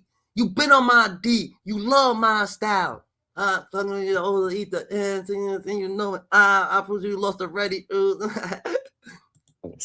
No Diplomats, no nobody else. Me, Jim Jones. Check my track record. Then check everybody else's track record. Then go to the billboards and check all my entries. Then check all the entries and shit like that. And I'm not taking nothing away from nobody, but I hear the comparisons and me trying to act funny when it comes. No, I've been spanking a lot of this shit. I'm talking about the industry. I've been putting on. So let's not get into that where we get into numbers and I gotta show you the statistics of what I've done. Other people was done. You heard them. You want to go to the Billboard entries, pull up Nas Billboard entries, then pull up my Billboard entries. Can we address one thing though? Go ahead. Jim Jones has 9 entries in the Billboard 200 with 3 top 10 albums and no number ones, while Nas has 27 entries, 16 top 10 albums, and 6 that have reached number 1 on the Billboard 200. Right now, 2025, I'm in the game still rapping at a high capacity. If Nas wants to smoke, come in the booth. I will rap circles around. Then residents in Harlem were asked to choose between Nas and Jim Jones. The results were embarrassing. Every single person chose Nas, with some literally laughing at the question. What's the question? Nas or Jim Jones? I'm a Harlem. Will never ever disrespect Nas. First and foremost, Jimmy, that's the bro. That's Uncle Jomo. But first and foremost, he need to sit his ass. Nas or Jim Jones? Nas. Nas or Jim Jones? Nas. Nas or Jim Jones? Nas. All right. Nas or Jim Jones? Is that a serious question? Yes, it is. Nas, bro. All right. Jim Jones is a clown. Nas or Jim Jones? Come on. Is that a question? Yo. Hey, yo. Nas or Jim Jones? Come on. I ain't say who. Yo. Nas. All right. Nas or Jim Jones? Said Nas or Jim Jones? Oh, Nas. Nas or Jim Jones? Oh, Nas, I ain't gonna lie. Let's go. Jim Jones, though. Math Hoffa did the same thing, and the results were just as bad. Nas or Jim Jones? Nas. Yeah, I don't know what kind of Nas. I don't know what kind of question that is. Yeah, Nas. Okay, all right. Hey. Hey, you gotta switch something up, big dog. I ain't gonna lie to you. Nas. Come on. This is Nas, my. Nas. What? Saving a question? Okay. You too? Yes. Okay. Capo, you know I love you. Nas is Nas answer with a casino opening. The Jay-Z flex. Ha! You haven't listened. You He typed said it he in. better. Everybody said they better. Like he asked my people. The data you want to go to nigga Nas is better, bro. You crazy? Like that's not even a comparison. There's no comparison. Nas or Jay-Z. No comparison, buddy. Right to it. There seems to be some drama. You and The Rock, Jay-Z, you try to diss. You did diss him. I just nobody. You dissed him. I just know. I dissed Michael Jordan. Oh man, we just there's no drama, man. No, we're gonna get to that. We're gonna get to that. Also, listen, Jay said, from what I'm hearing, he said you're not on anyone's top 10. Why should they support you? Why? He also said I didn't have any plaques. He talk crazy badly about me. I'm hurt. You know what I think it is? Who would ever think that Jim Jones would have the hotter song than Jay-Z? I think that's what it is. For years, Jim Jones publicly minimized any issues with Jay-Z, especially around 2016 when he claimed everything was cool between him and Rock Nation. A real conversation. You know what I mean? Just sit down. You know, you look a person in his eyes and you can feel somebody's energy. You can tell where they at from looking at him. So you know, I guess they felt my pain. They know where I was trying to go. They know where I've been. Stoked. But later interviews revealed the complete opposite. Jim admitted his feelings were hurt by being excluded from lucrative Rock Nation ventures and business deals. He went from acting like Jay-Z was his homie to admitting he felt snubbed and left out. What's up with that Jim Jones shit, man?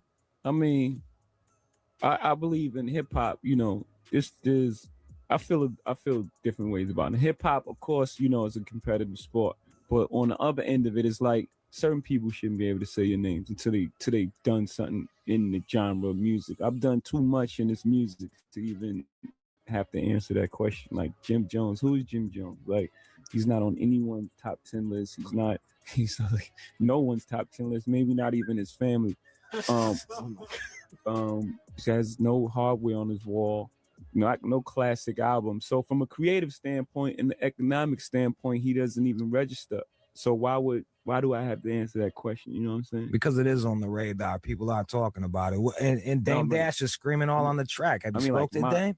No, of course not. But I'm just like my radar, like for what I've done, hip hop, and what I've done in this. I'm just talking about. Forget it could be Jim Jones or it could be Jenny Jones, whatever, Right, whoever. You know, for people, that's like I was saying last night. It's like the 8th guy on the bench just screaming at Jordan, like you a bum. Like you want to be like the ninth guy on the bench. I'm not even worried about you. The contradiction was so obvious that hip-hop blogs started calling out his flip-flopping narrative. His memory of the time period was also skewed. And I was the one that was most active outside. I definitely was the hottest one in the streets at the time. And Jay was still the biggest from New York at the time. He wasn't as hot as I was outside because I had the balling record and all that type of shit. So naturally, he was able to figure out how to put himself in the game in New York and still look like Jay Big Dog. Don't play with me. But then I was able to counter that. Well, good looking Big Dog. We're going to remix this shit. You heard? I holler at you. And it just went in our favor. Like, they never seen a move done like that. You dig? Like, it's called chess, not checkers. You heard? The imposter or the informant.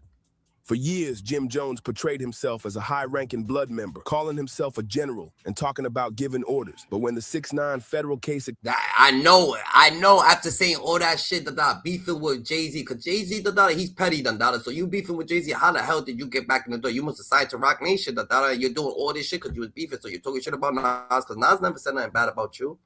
Nas even got a song with Dave East, nigga. So that shit crazy. Exposed 9-tray wiretaps, something interesting happened. Jim was caught on tape discussing gang business, but he was never indicted. That's cool, but now you gotta get violated. Yeah, super violated. Super duper. So ain't too much he can really do unless he gonna run around with 100 armed securities all day. You know what I'm saying? He gonna get shot at pay. He ain't getting enough money for that. That's a fact. And he just canceled all his shows. And he ain't a gang member no more. Nah, he ain't nothing. Hip-hop legal experts and attorneys highlighted the disconnect. If you're really calling shots like the wiretap suggest, why didn't you catch any charges? There's a reason he's not in prison right now. Let us know in the comments what you think. He also made claims about being accepted in gang territory in LA. That's crazy, Dada. What you think, Dada? What you think, Dada, is up with this dude, Dada? And why would you want to be accepted in a whole nother area that you're not even from? You can't be at two places at once, Dada. But when you go there, they can mess with you, Dada. But trying to be people's brother that's all the way on the other side of the world, like, what you talking about? You can't be two places at once, Dada. Like, the only thing they could do is just drain your energy by calling you Dada and saying that they know you or some shit like that, and just drain your energy. But other than that, it ain't gonna happen.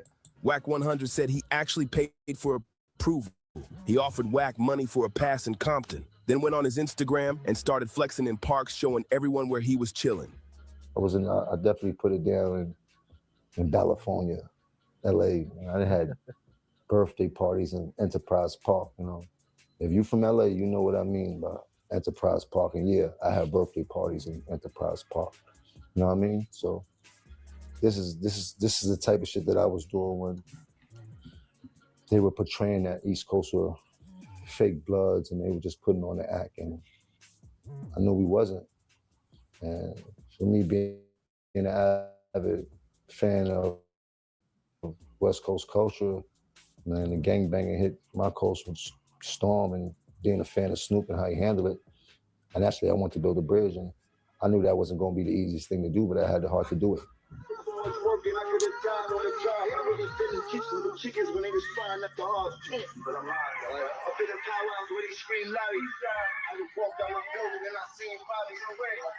I remember many years ago, not in this park, I had a birthday party in Enterprise Park. A lot of good times out here on the west side. He spent more money on his outfit than he made from his album. I told him the trip to Compton ain't gonna work, bro. The trip to Compton 10 at night ain't gonna work. I'm gonna be real, bro. I'm gonna keep it 100.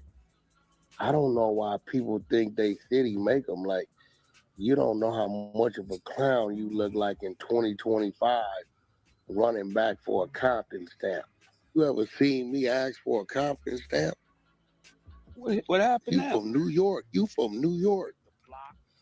He said, I'm going to go over here and pay these, go to the park. I'm not from Compton. I'm like, bro, I'm not from Compton. I don't give a what park you go to in Compton. He like, that was a statement towards me. So is he a blood or a snitch? Faison Love gave his opinion. Some of the shit, listen, I denounced it. Listen, I came up in gangs. But it was a different thing when we, you know what I'm saying? It's not like the shit Jim Jones bitch ass is portraying. You know what I'm saying?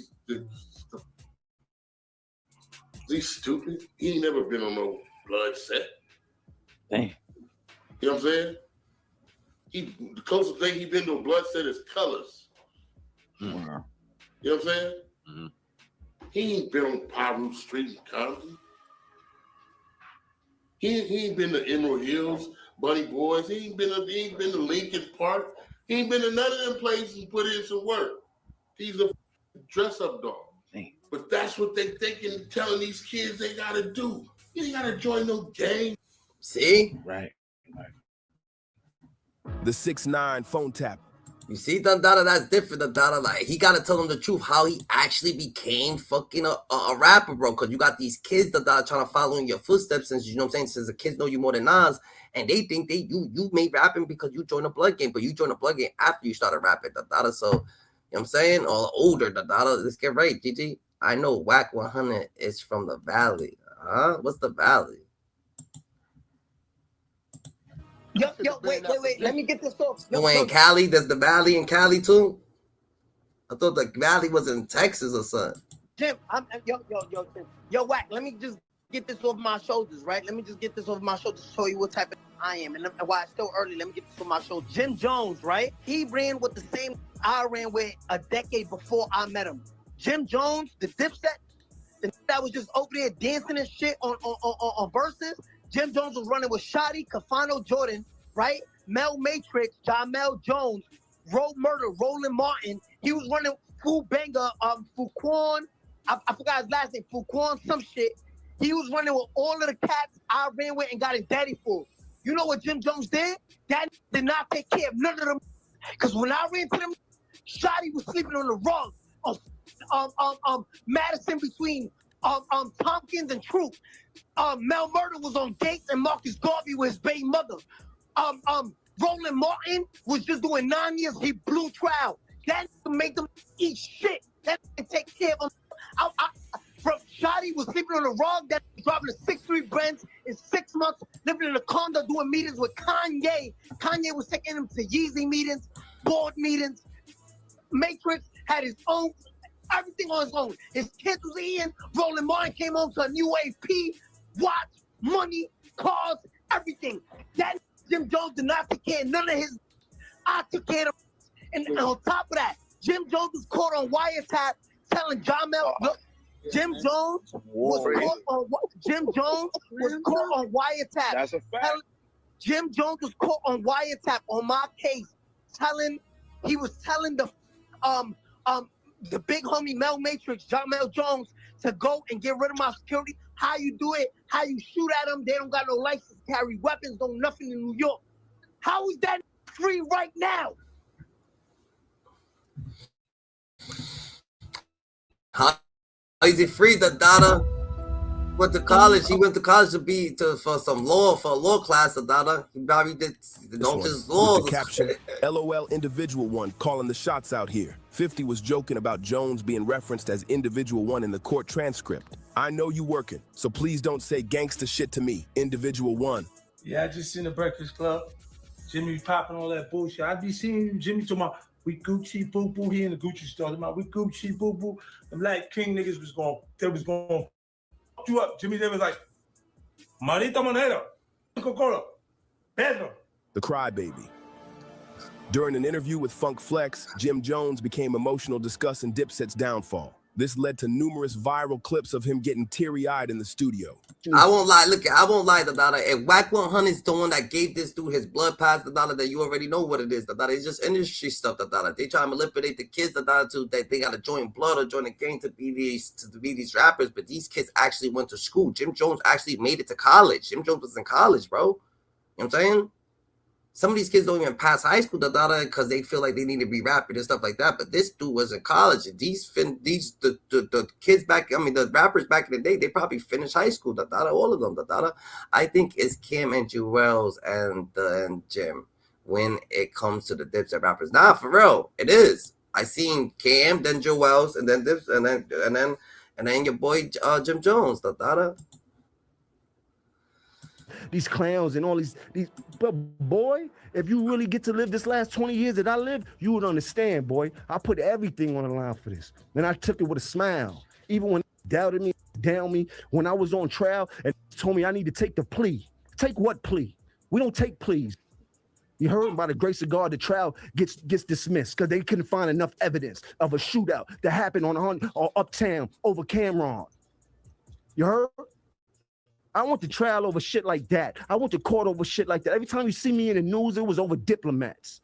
When I get sued and shit like that, it'd be over Diplomats. When I'm kicking ass, when I come to the club 30 deep, it did what? It made the Diplomats look good. You heard? He later tried to brush off the moment, saying it was exaggerated by social media. He claimed he wasn't really crying, but the footage was clear, and it became a meme that still follows him around. The irony of someone who built their image on being tough and getting emotional on radio wasn't lost on hip-hop's Twitter accounts. I live with my grandmother. She raised me from a baby. I don't really talk about my grandmother. So, right now you mentioned it's something that I try to not talk about because I know she hurts a lot. Yeah. She got treated. Yeah, because she didn't get to see how dope of a person her grandson came to be. I would be comfortable living on the streets if I did 2 seconds with her. Aside from his emotions, his athletic claims were just as ridiculous. Boxing cap. Jim Jones regularly posted gym videos and shadow boxing footage, trying to flex his fighting skills on social media. Instead of impressing anyone, his form became a meme. Twitter accounts roasted his technique, and reaction videos started popping up. They made fun of his boxing stance, his punches, and his skinny legs. Yeah. So I see everybody talking shit about my legs. Yeah. If you don't know a thing about genetics, probably don't think about working out. So here's a little challenge for those who say I ain't got no legs. Then I urge everyone who's talking shit to do the same thing and post it. Simple. Let's do this, and now shut up. Do that, and now shut up. Do this, and I'll shut the fuck up. Other rappers started mocking him too. Apple, I'm outside, baby. Apple, I'm outside, baby. I mean, should I do it? Should I do it? Let me see if that's hard to do. He said, yeah, I could do it. I could do it. I don't know. I don't exercise either. I don't know if that was supposed to be hard, but you know I did it, You heard? Shout out you, iRock, bro. Happy New Year's and Compton. Have bees only peas. AJ from Compton. I feel it. Subscribe to the channel. You heard? Hit the notification bell. Press the like button. To get acquainted with something daily. That's just what it is. Shout out to you too. You heard? We like to get everybody opinion. This is a safe space. A space for everybody could speak their mind. We could agree to disagree on here. Yeah, Jimmy's wilding. That wasn't hard. That little. 145th. You know what I mean? We on 145th and Lennox, you know what I mean? Right. It's early morning. I know you vamp life. I'm out. Right. We outside on the grind. Get some work, Capo. You know what I mean? We here, baby. Get some work, baby. Right. You know what I mean? Ain't no excuses, baby. Right. You all are not going to believe this. I am furious. Niggas like, I'm not even doing a little step. COVID claims. Jim Jones came out with a public service announcement for COVID after contracting the virus at his Versus battle. And Jim Jones is giving a serious COVID PSA because after doing that whole Versus, I'm not going to lie, I was like, was there any type of protocol here at Madison Square Garden's Hulu Theater in New York? Because there was a lot of people on that stage. I saw Fat Joe wearing his mask, but I didn't see too many masks. Well, he did post this. COVID is real. You heard? I was running around here thinking I was Superman, and COVID knocked the socks off Superman. So I urge and encourage everybody, please continue to mask up. Please continue to hand sanitize, social distance as much as you can. I really felt it. And I don't want nobody to feel like how I felt. You know what I mean? I'm not in charge of the FDC or anything. I'm not here to tell you to go get your vaccination. I'm just here to tell you to take care of yourself, because it is very real. And I'm grateful that I'm back to getting healthy. I'll see y'all soon. Jones explained his confidence in avoiding COVID by saying he takes 5 showers a day. Then he went on Drink Champs and said the locks gave it to him. It's Jim Jones. He is saying that the locks gave him COVID. Here's what he said on the preview for Drink Champs. I called COVID active verses after the verses. That was the only time. Talking about the locks gave you COVID. The locks gave me COVID. On top of everything that night, they gave me COVID. I couldn't win for nothing. The claim was immediately roasted on social media and covered by rap news outlets as a prime example of Jim's tendency to say ridiculous things. Camron exposes the CEO lie. I'm not his soldier. He should never said that, He should have just said after the thing he got COVID. Did the locks give you COVID? Nah, I ain't say all that, Did they even have COVID? You heard? I'm his partner. But in the journey that we had to take, I had to do what was needed. That's why I played my position. And that's why I'm able to be here and have a conversation. That nigga trying to blame the locks. He should have been blaming Chrissy, You know what I'm saying? Like, what the fuck? You like how the locks? But you know Chrissy gave you that. You because I did what I was supposed to do. If I didn't, I don't think I'd be able to have this much success or this good grace. I took the position of my position. Cam is my partner. I'm not his artist. I was the CEO of Diplomats. I made Diplomats with him. I was with him for every bit of his journey. I held him down. I took that position of holding him down. Before we get to Killer, we just got to show the backpedaling from Jimmy. He straight up exposed his own lies. Everything that I did with Diplomats was out the love of my heart. Instead I was a CEO, I never had no paperwork. My name wasn't on nothing that I own. And his name was on everything. I never got no publishing checks for that I wrote down on everybody's album. I never got no writing credits. No, my name was never on nothing that had to do with Diplomats. You heard? One interview, he was CEO. Next one, he's crying. We taught you how to rap, how you ran the whole organization, how you made Diplomats. You ain't make none of this stuff. You was a fan. I put you down because you had a free crib and you was a nice guy. That's how you got down originally. Period. Jim wasn't a co-founder or CEO. He was a super fan who begged his way into the group. I'm all for new and change, but I'm not for riding a coattail of and then getting to a place and trying to stun on the you was riding the whole time. I don't like that. It's like when I first started, not doing music, people would come, oh, I love you, this and that. You see that in a year from now, he think he better than you. I was just telling you everything to do. Now you're better than me.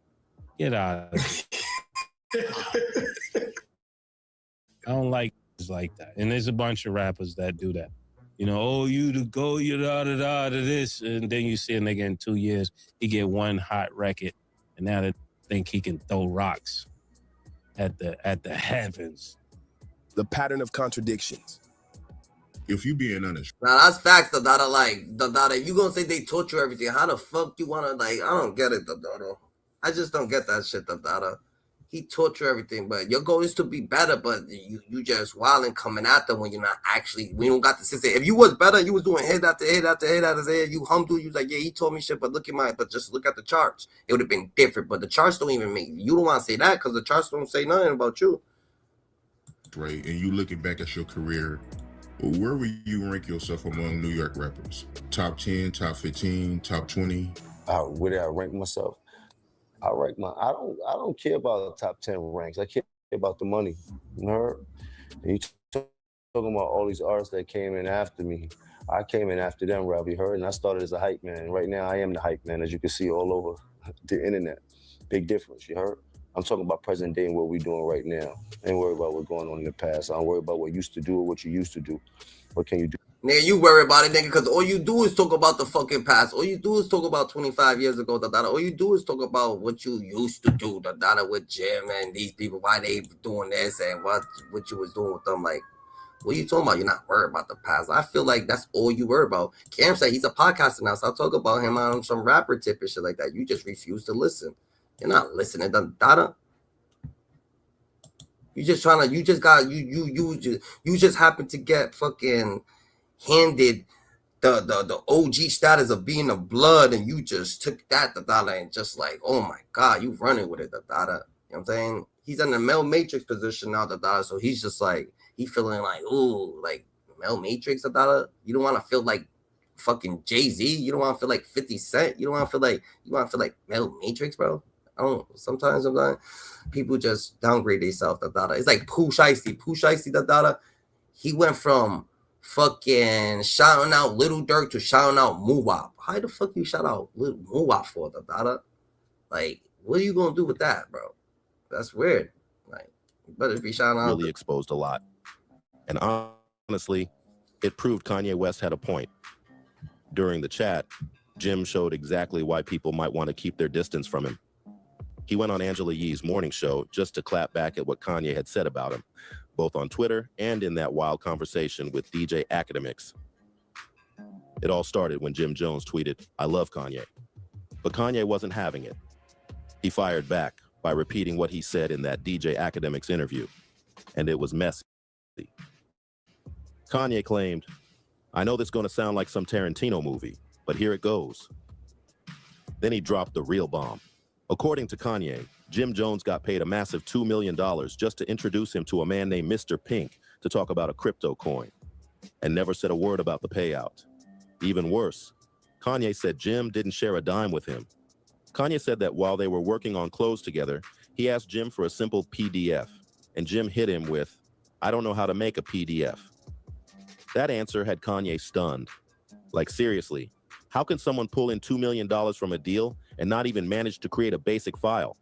He wasn't even asking for anything crazy, just a simple PDF, or at least for Jim to hire.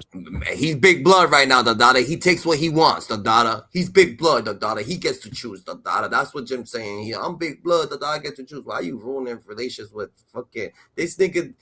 Gets $2 million for someone. Someone's gonna pay you $2 million for you meeting Kanye. Nigga, I'm giving you a PDF, nigga. I'm gonna introduce you to 10 more niggas too, the Dada. You heard? I got you. I'm gonna introduce you to 10 more niggas, the Dada. Yo, Kanye, you my nigga, the Dada. You heard, the Dada. It is what it is, the Dada. Pop, pop, pop. You know what I'm saying? Kanye West don't want nothing from the 2 million, the Dada. This nigga's got billions, the Dada, the stash, hundreds of millions in the stash. He ain't give a fuck. Someone to make it. Kanye pointed out that getting it done wouldn't have cost much at all. He said you could easily find someone online to make that PDF for just a few bucks. It didn't need to be fancy or expensive, just a small effort to keep things professional. So, it's easy to see why Kanye felt frustrated. It started to look like a one-sided situation where only one person was doing the real work. Now, when Jim got called out, he didn't try to clear things up. Instead, he tried to turn it into a joke. He brushed it off like it wasn't serious and made it seem like Kanye was just making things up. From the things that he's been talking about, I do see that he needs attention. Like, he seems to want the most attention in the world. You know what I mean? If he's not the person that's talked about, then he's talking about everybody else so people can talk about him. You know what I mean? Like, he wants to be, from what I can see, is the most famous person in the universe of all time. I feel like he's always said that. On the wake up. You know what I mean? Like, I have to be the famous person. It felt like he even with Kim Kardashian. Yeah. Right, so that wild out on Cardi. You heard? Like, Cardi, he said, pull the gun on him. I'm not in the news today. I'm today. Like, I'm not. Okay. Sometimes you're going too far, though. Like, yo, bro, he could have kept that one, though. Come on, Trilly. I'm cool with the gangster shit. Where you going? Therapeutic. Yeah, but Jim basically implied Kanye was lying, saying he didn't even have time to deal with the accusations. That move right there had people question. That's crazy, the Dada. Kanye West is lying, the Dada. Like, and he could say that, the Dada. So you trying to make it? So I ain't even trying to argue with you, the Dada, because people's already saying that I be going crazy and shit like that, whatever the case may be. That gotta be lies. Questioning what was really going on. Whenever someone dodges a situation by cracking jokes instead of clearing things up, it usually makes people think they've got something to hide. How guilty they look depends on how they handle it. And in Jim Jones's case, his reaction just made things look worse. He joked about Kanye, saying things like, "Yay sniffing, yay, LOL, but keep my name alive, champ. We love Kanye." Then out of nowhere, he dropped some merch, calling it PDF merch. That move confused everyone. It wasn't just random, it was risky. Because if you know what PDF can stand for in internet slang, that's definitely not something you'd want attached to your brand. Maybe Jim didn't realize how that would come across, but still, dropping that kind of merch in the middle of a public controversy wasn't the smartest idea. If you're currently insured, drive less than 100 miles. Yo, Jimmy the Dada.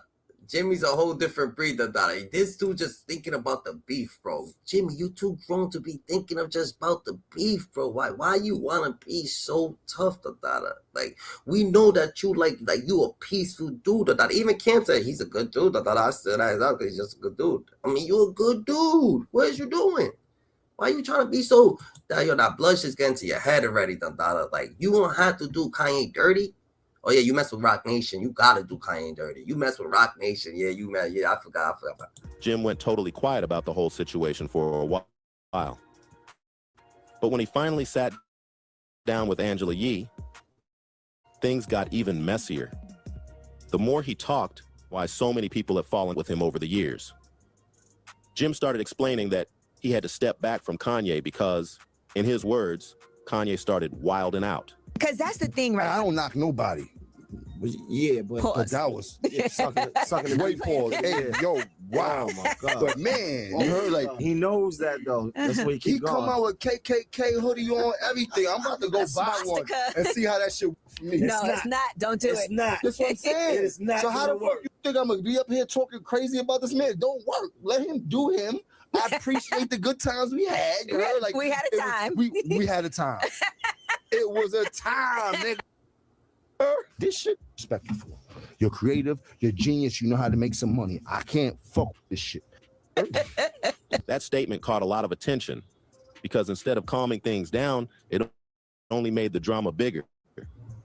At first, Jim tried to sound reasonable, like he was just explaining his side. But the more he talked, the more it started to sound off. If you listen closely, you'll see how he slowly exposed himself without even realizing it. He started calling Kanye crazy and bringing up old things Kanye had done in the past, trying to shift the focus away from his own behavior. It's that classic deflection move, when someone gets caught doing something questionable, and instead of addressing what they did, they start throwing dirt on the other person's name. It's like when someone at a party gets accused of doing something wrong, and their defense is to start listing every rumor about the other person instead of explaining their own actions. Even if some of what they're saying has a bit of truth, it doesn't excuse what they did. It's a way to twist the story and make the other person look like the problem. That's exactly what Jim seemed to be doing here, trying to redirect the conversation so nobody looked too closely at his part in it. Then he claimed that the reason he and Kanye had a falling out was because he told Kanye, man, I can't rock with all the stuff you doing, man. Text and I have all the text. That's why I'm laughing like, yo, bro, you talking about this $2 million. If I was one of these niggas of the media, I would put the whole text on with quietly and show you everything that you lied about. Like, bro, don't, let's not do this. We only talk through text, bro. And you didn't even know what a VIG was. It's this certain shit. I'm like, yo, bro, how you make $1 billion, nigga? You don't know what a VIG is. Like, you dig, nigga? How you talking to me and you don't even know what a VIG is? Like, so it just. But we had our own back and forth. Nigga said he went to shoot the film with me. I said, cool. What? I said I'm flying out to LA tomorrow. We can shoot the 31. That's terms where I'm from. We fight for 31 seconds. I'll kick your ass for 31 seconds. I'll hug you, and then I fly. We could shoot a 31. Like, like, oh my God. Them terminologies for fucking ignorant people that are like, we gonna shoot. Some people don't even know what the hell you talking about, bro. Like, you supposed to be such a gangster that gangsters gonna understand people who smart, not there's people, smart people, right? They gonna understand everybody's terminologies, You saying let's go fight a 31, every gangster's not gonna understand that. They gonna be like, what the hell you talking about, Like, you think the mobster's gonna understand that? You think a person from the cartel's gonna understand that? You think like someone who's just, you think any of them Chicago niggas gonna understand that? Them niggas gonna be like, why is off with your head? You try to touch me. He said, I got it on text. He said, no, I was just vetting. We don't have to do that. So he texted you and said, I will fight you. He said, I will fight you. I know it's not the best. I will fight you. I was like, yo, I have gotten no props for beating up Kanye. You would have beat him up for 31 seconds. I would have flew to LA. We would have gotten in the room. Can you imagine? Boxed him up. 31 seconds. Put the clock on. And that's exactly how you would do it. And people soup the data. People soup the data. You is not. And you saying this shit about Kanye West, bro? You could only use that terminology to another blood. Oh yeah, you want to shoot 31? Not to Kanye West. Not even like. What are you talking about? Shoot 31. You said that to Kanye. Shut up. 31 seconds. 31 seconds. This dude's just on Rock Nation. Rock Nation got this dude. This dude was about to go down. Rock Nation saved so bro. So he's on everybody who Jay-Z got a problem with. He is actually he's messing with them. Look, he mentions Jay-Z. He mentions Camron. He mentions Kanye West. They think that it's him. No, it's Jay-Z telling him to do this shit. You heard me want to shoot the fair one. I said, cool. I showed him how it needed to be done. I showed him what you need to do. I was pulling the shit up. This is how I need to look. This everything. Bop, laid it out for him. Blew his mind. He like, nah, you an alien. I need more. I need you. I nah, I need you to stay here. And it's the day before my album. Like, so this is the cold part. The day before my album comes out, I'm there. Yeah, I doubt these kids is carrying shit that's bigger than them. That I doubt if anybody's shooting 31 seconds. I doubt they gonna shoot the 31 seconds, bro. But I'm saying, as a grown person, why you asking anybody for confrontation? Like, why you trying to fight somebody that's saying that you robbed them? Kanye West said he robbed him. He said, you want to shoot 31 seconds? You robbed him. He's saying that. What are you talking about? I'm like, yo, I gotta bust a move. He like, no. We making billions off of clothes. I'm like, bro, I have my album coming out tomorrow. I respect what you're saying, but I'm going back home because I got people that love me. I got fans that respect what I'm doing. Like, my life don't stop for you, Jack. Like, what's wrong with you, all right? He like, oh, man. I'm like, yo, bro. And in my mind, I'm like, okay, I see what type of person. That line made it sound like Jim was taking the moral high ground. But given everything else he said, it left a lot of people questioning what really happened between them. Kanye's been acting unpredictable since way back in 2021 and 2022. That's nothing new. But now it's 2025, and Jim's out here saying he had to distance himself because of Kanye's recent antics. Come on, that excuse doesn't make sense. Those same antics have been happening for years, yet Jim had no problem linking. Facts, Like you gonna say that you don't mess with Kanye West, but it seems like you just use a certain type of excuse, the excuse that everybody else is using. But Kanye West said that somebody hurt his mom, what they say oh, he's crazy. When Kanye West said that they trying to take his kids from him, where he say he's crazy. When Kanye West said that they coming at him, where he say they crazy. When Kanye West they was trying to get him, what they say they crazy. He's doing this, he's doing that. And what you say, Kanye West said that you took the $2 million. What you say? Oh, he's crazy. All right. Maybe Kanye West ain't so crazy. I don't think a crazy person could make $8 billion. So crazy, right? So crazy that he lost it, but he got it back. So how crazy is that? Up with him in 2024 when it was convenient. Let's be real. Kanye's reputation had already been messy long before they ever started working together. Everyone knew that. But Jim didn't seem bothered back then, especially when he was benefiting from the partnership. The moment things stopped being easy and Kanye expected him to step up or contribute more, that's when Jim started backing off. Suddenly, it was all about needing distance. That timing says a lot, and the more Jim talks, the more he gives himself away. He basically exposed the real reason for stepping away. It wasn't about morals or behavior. It was about convenience. Now, to be fair, no one's saying Jim had to stick by Kanye or delay his own music. That's his choice. Bro, when you bring somebody to meet somebody, you getting $2 million to bring me into the room, you're gonna have to show a little bit, you know what I'm saying, some type of gratitude, At least you could stay over here and help me out a little bit. You just made $2 million for somebody meeting me. That don't even make sense. Voice. But pretending it was all about Kanye's attitude, that part just doesn't line up. Sure, Jim had every right to walk away if he wanted. Nobody's saying he couldn't. But let's be honest. The numbers tell the story. His album only pulled in around $3,500 in the first couple of weeks, while his work with Kanye had been bringing in millions. From a business point of view, that move looked rough. Still, yeah, he wasn't Kanye's assistant or anything. He had the freedom to make his own choices. But walking away from a partnership that profitable, that's wild. Yeah, we're not doing this. You heard? You just lost one. You heard? Bro, if I just got $2 million for working, Kanye's in the room, guess what I'm doing? Yo, Kanye, you already know yo, come chill, you know what I'm saying? You know what I'm saying? I'm chilling with Kanye, we gonna finish all that shit off, and that's just what it is, I'm gonna bring you into more rooms, I'm the type of person that I would do everything I need to do for anybody. That's just how I am. But when you show me you're not willing to do anything for me, I can't fuck with you, Jack. You heard? And you knew my album was coming out. Nor did you say, oh, congratulations. Nor did you say, oh, let me post your shit up. Nor did you say anything that had to be you do with you with my album. Right. It was all about you. Good. Because I'm all about me. You heard? I sent him a picture. It was me and him in a picture. I sent him a picture right before I left. I said, I'm trying to figure out who's the superhero and who's the villain. I'm going to catch you later. You heard? Just like that. I need the PDF. Well, now I see why. Yeah. So Bro, that's I've created my own technology with Amazon. You think I don't know how to do a PDF? Oh. You heard? Okay. Do you see? I know how to engineer my own sessions. Do you see me build computers by myself, right? That was Quarantine Studios? Yeah, of course I know how to do a PDF, Right. but you're not gonna steal a sauce. That's another thing. A lot of these kids, they have it, but they don't have the sauce. You might got the packaging, but you don't got the sauce to sell. What? Jim then claimed Kanye was being selfish for wanting him to stay and finish their fashion collabs instead of running off to drop his album. But here's where things got messy. Because right after saying that, Jim exposed himself without even realizing it. Remember how he told Kanye he didn't know how to make a PDF? Turns out he admitted— Bro, you wasn't gonna help Kanye from the jump. Be honest, Dada.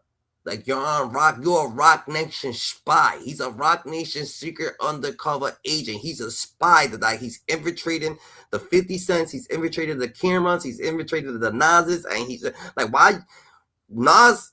Come on now. What the fuck you ain't got no situation with Nas. You just mentioned Nas out of the blue. Come on now. Let's get right, Dada. Nas, Dada. Like get right. He's a different breed, Dada. Kanye West, everybody who got beef with Rock Nation. he actually did know how. He straight up said he chose not to send it because he wanted to keep the designs and ideas for himself. That confession shocked everyone.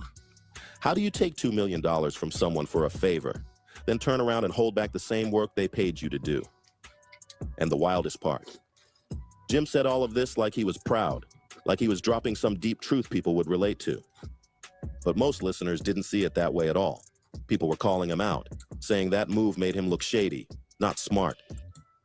Man, the way Jim Jones handled this whole thing really showed what kind of person he can be when it comes to loyalty. Imagine having a friend you helped rise up, someone you believed in, supported, and gave opportunities to. But the second it's their turn to return the favor, they start acting brand new. That's the kind of energy Jim gave off here, like one of those people who only care when things benefit them. Picture this. You're the— Nah, that's a fact, Dada. Jim's giving extorting vibes, Dada. Like he's trying to extort niggas, Dada. He's big blood, Dada. He's gonna bully niggas, Dada. He's gonna do what he wants, and he ain't gonna fucking like dogs. You got $2 million for me having a meeting, bro. Like get right, Dada. You better fucking nigga. You on consignment, bro. Like Kanye West should have put you on consignment. Bro, you a girl. How dare you disrespect me like this? From getting his chain snatched to rappers disrespecting his woman. Jim Jones' wifey is being squeezed. The one he invested in and put all his money in.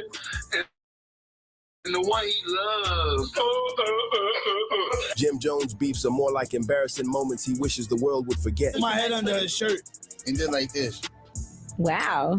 Whether it was claiming Nas isn't relevant, these kids love me. They don't really know who Nas is. Stealing hooks and verses. How you hate and sell 16,000? You can't hate and sell 16,000. If you gonna hate, move your numbers. Or burning every bridge in sight. Emotional, jealous, envious, mad I got talent. These beefs exposed Jim's true character and left him isolated in an industry built on loyalty. You make up with every that put hands on you. By the end of this video, one thing will be crystal clear. A lot of rappers really don't with Jim Jones. Max B. That's my, he put me in the game. Him and Bruno put me in the game. So I'm obligated to these to shit get where it need to be. They're gonna put me where I need to be, and boom, then it's gonna be a goal. Jim started kid. We fly high, man. What is that? Bowling. The beef between Jim Jones and Max B might be the most bitter in Jim's career. Max B was once Jim's ghostwriter and a member of Bird Gang before their relationship completely fell apart. Emotional ass. Emotional. I never thought you was like that. Jealous, envious, mad. I got talent ass. I mean, I can't help it. God blessed me with talent. God blessed you with a few other things and the little business savvy. That's what you got. You can't have what I got because you're not blessed in that way. You're not blessed with talent. Just goes to show you how deep these is obsessed with me, how much of love these is with me, trying to stop what I'm trying to do. When Max got locked up on murder charges, he felt Jim abandon him. So Max B, now you, my friend, you had a falling out with Jim Jones, right? Yeah, we had our mutual differences. Well, let me just ask you. Well, I saw Max in the club about a couple months ago, and Max was like, "Yo, you want me to come up there and air out, Jim?" Now, I'm a resident of Jersey, and I know that you had a little arrest that went down. How's Max P doing, man? Nice P's, all right. Nice P's currently incarcerated. He don't care. I only got a $2 million bail. You dig? They don't want to give him a bond, so the music's a little tough right now. Explain the night. Huh? Oh, you weren't there, but you were. Jim Jones a goofy, bro. Jim Jones a fucking goofy, Dada. He just wants to like he'll use that Dada for his own that shit. Like that's Jim Jones a real goofy. You did get arrested. Explain what happened that night. Okay. Did Jim Jones bail you out? No. Let y'all know I wasn't f***ing with that dick in the mouth, Milli Vanilli ass Jim. As far as that paperwork goes, we don't do paperwork no more. There's no such thing as paperwork. Max, I never have another project. There's no negotiation. I don't want to be friends. I don't care about no negotiation because I'm doing well. I'm doing well. A negotiation, Jim. You know, a lot of people took the perception as you talking about Max on the record. Why would they do that? Because you said at the end, I shouldn't have bailed your bum ass out of the gym. When I look at you, I think about not only Dipset, Camron, Jewel, I think about Max B. Nah. No Max B. The beef turned personal when Max B released a mixtape with tombstones on the cover saying, "Here lies Millie Jim Jones," and even made a song called "She Touched It in Miami," claiming he hooked up with Jim's girl, Chrissy Lampkin. Shout out to Jim, he showed 17,000 this week. What a disgusting number, what a flop. Okay, Chrissy, no new teeth with them numbers. Even Chrissy love Max. She touched it in Miami. She touched it in Miami. Touched it, baby. She touched it in Miami. Told me You know Chrissy touched it in Miami, and why the hell? And that's how you know what type of person Jim Jones is. He loves her so much. Oh my God, bro, you know she touched it in Miami. She love it in her family. The conflict escalated to physical confrontations, with Max claiming Jim tried to box his car in when he spotted him in the street. Max says he rammed Jim's Bentley and punched him in the face. That's where the Bentley pulled up at. Right, that was where the green car was at. So I had about that much room to back up. So, I took my time. Obviously, I wasn't scared because I didn't really bang my shit that hard, right? I banged it just enough to get my room so I could ram this shit up, ram it up his ass. Pause. And ram the mother. Boom, I hit his shit. So he did all the shit. My car, he was there, tried to grab me. He come right here, grab me, right? My window was there, he tried to grab me. So when he came in the window, I punched him in his face. My guy Dad was trying to grab him in the car. He ran back to his car. He seen me revving up for one more wine. That's when this guy, look, not gonna say his name. Guy kicked my shit right here. Oh, man, he couldn't get in. All right, it's doom shit, Hit him one more time. Boom, damn. Despite serving a lengthy prison sentence, Max B did indicate he's ready to squash the beef. Jim, on the other hand, tries to downplay the situation and act like he don't even remember Max's name, but he finally admitted to doing him dirty in a recent interview. Any artist that I ever had, I always put them in the best position they could be. Even with the dude that was locked up and shit like that, yeah. In the beginning, I took advantage of the only thing I knew because that's what I learned from the leader that I had. Who was locked up? I don't say, who's locked up, but we ain't say that. He did one of the artists I had and shit like that. And after that experience, I never ever took advantage of nobody else in my life when it came to doing business with music. Even with that, I relinquished the ownership of his publishing. You heard? Business. I'm like, yeah, that shit was like mad years ago. You know, we was running around young. We was entertaining. That's what we did. Right. Listen, Jim said a bunch of hard shit about me, and we all say hard shit about each other, okay? Listen, Jim done wish me dead, all type of shit. It's all good. Listen, man, it's love, man. I want to start over. I'm a new man. I'm a married man. I got kids. I got 4 kids. Like I'm on a whole different time right now. I'm out here to get my money. 50 Cent. The beef between 50 Cent and Jim Jones goes back to 2007, when 50 strategically invited Jim to perform at his show during the height of Dipset's internal problems with Camron. Jimmy was not a rapper then. Right. He was your man, like on the side, like in the side, just he was not a rapper at all. Right. So when Ballin' took place, and I'm looking and I'm going, oh, he having a moment. That's the Lloyd Banks. It's Lloyd Banks thing. He wanted that. He was watching them be that, like Mace be that, and Cam be that, and looked at, and it was finally he had one. Mm-hmm. And I just looked, and I knew I just took the shot, Murder, to see, because I wasn't sure he was gonna go for it. Mm-hmm. But I was like, we like Jimmy better than you anyway, Cam. You gotta watch and see how he responds. And then when you see, he like, oh shit, he really like that. Like, give me this, get me Jimmy. Yeah, tell him we want you at the show, Jimmy. But that was one of those things I just threw it out and see what. And then when he bit to it, because it was like he was having a moment that not sure that was going to ever happen again. 50 Cent later admitted this was a calculated move to create division, and it was just 50 mocking Jim for actually getting a hit. Jim responded by calling both of them out during an interview with Justin LeBoy. You on my dick, right? Because they got nothing else to think about but Capo.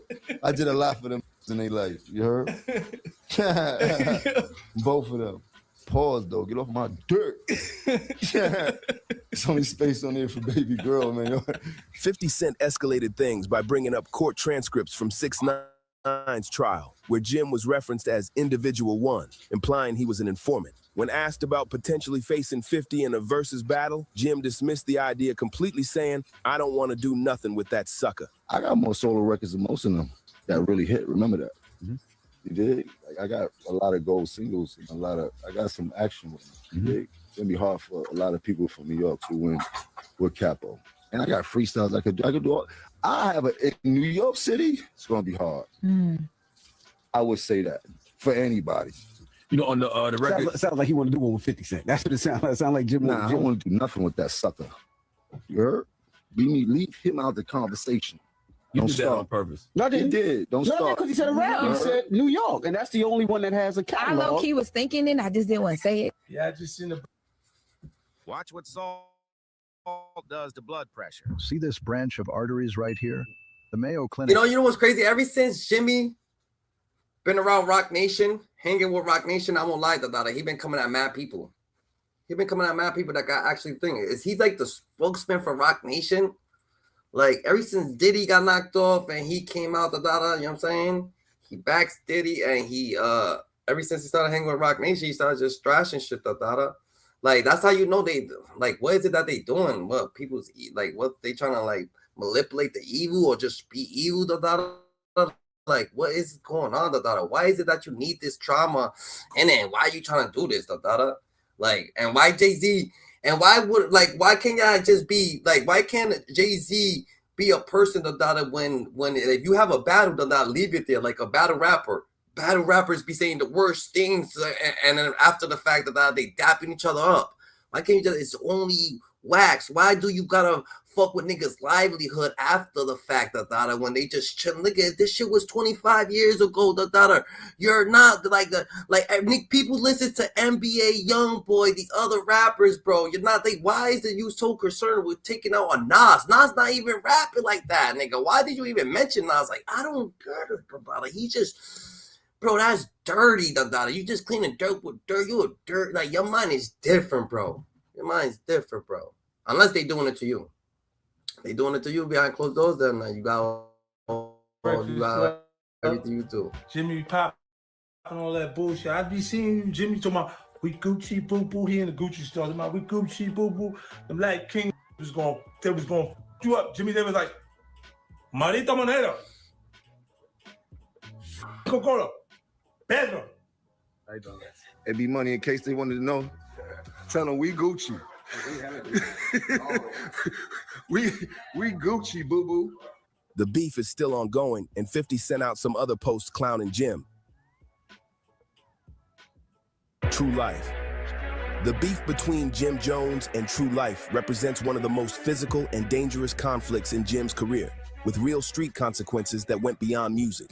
It is what it is, though, man. Fraud ass, man. Talking about they don't know who True Life is, right? Y'all don't know who True Life is. Okay. Well, go to your first mixtape. If you're going to do an interview and say, who? Go to your first mixtape. Yeah, your answer. Who? Same. You on there praising, talking about, I done hooked up with my Lizzie and them from the Rider Clique. Y'all done f***ed up now. This is destiny, motherfucker. You know what I'm saying? That's you praising me. I ain't even say your name on the track, you hoe ass. According to multiple sources, Jim Jones and True Life were initially cool, with True Life and his associate JoJo Capone providing protection for Jim and Dipset during various beefs in New York. I was holding you down when motherfuckers in New York wanted to kill you. You came to my cousin JoJo. He introduced me to you because you was going to pay to hold you down. That's how I know you. Let's keep it real. A lot of don't know this. They think like I'm saying metaphors and shit. Let me tone this shit down. Where's True Life at? The Dada facts. The Dada True Life's one of them. The Dada True Life's one of them. The Dada he nervous, bro. He nervous of True Life. Feel what's going on. I want niggas think I'm posing for the camera, trying to get hot, or none of that to make little disses. Don't I know this? Like we got history. Like I ain't rapping about it. I ain't talking about it. I don't know. I know this hoe ass. You a girl. I don't put vessels on your back. How dare you disrespect me like this? I'm Kevin Costner, man. The relationship soured when True Life and JoJo felt they weren't being properly compensated for putting their lives on the line. When them Rip wanted to ride on you, I had them ride with your bitch ass. And if you so much of blood, you always talking about the rucker. Yo, when the rucker pop, when that shit pop, you called me talking about, yo, come uptown. Will you around Puerto Ricans, please? I'm trapped in the building. I can't get out. They should have never fronted on Cam. They should have never fronted on Cam. They should have. Come on, you begged me. Talking about you put your house up and all that. I came uptown with the Lex with 5 of my with the K in the trunk. And that's on everything. You know that, and I know that. You's a straight certified motherfucker, broad. The situation escalated dramatically when True Life snatched Jim Jones's Bird Gang chain. He started flaunting it in different interviews at the time.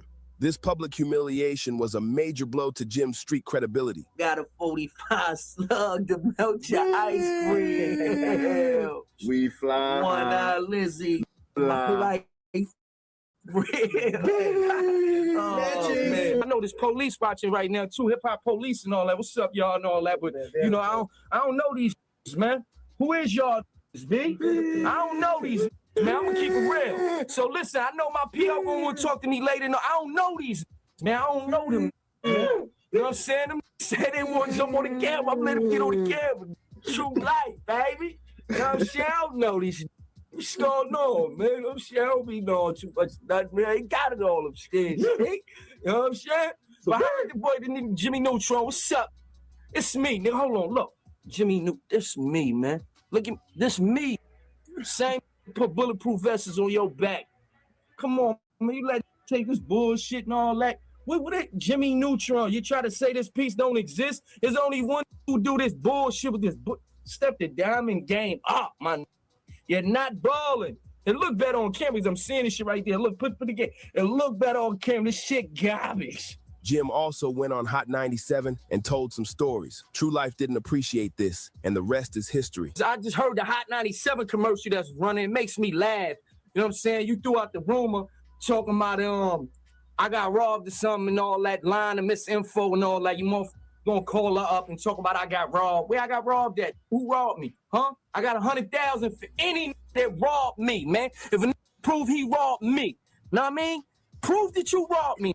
I'll buy you a motherfucking car tomorrow. Hear me? True York. You're not New York, True York. And it's true talk. We run Harlem. You know what it is. Rock Life Familiar is Harlem. You got beat up by True Life? Damn. And True Life and Rock Nation, now he joined Rock Nation, so they cool now. I bet you Jim Jones and True Life's cool now. Just like Cam got beat up by True Life.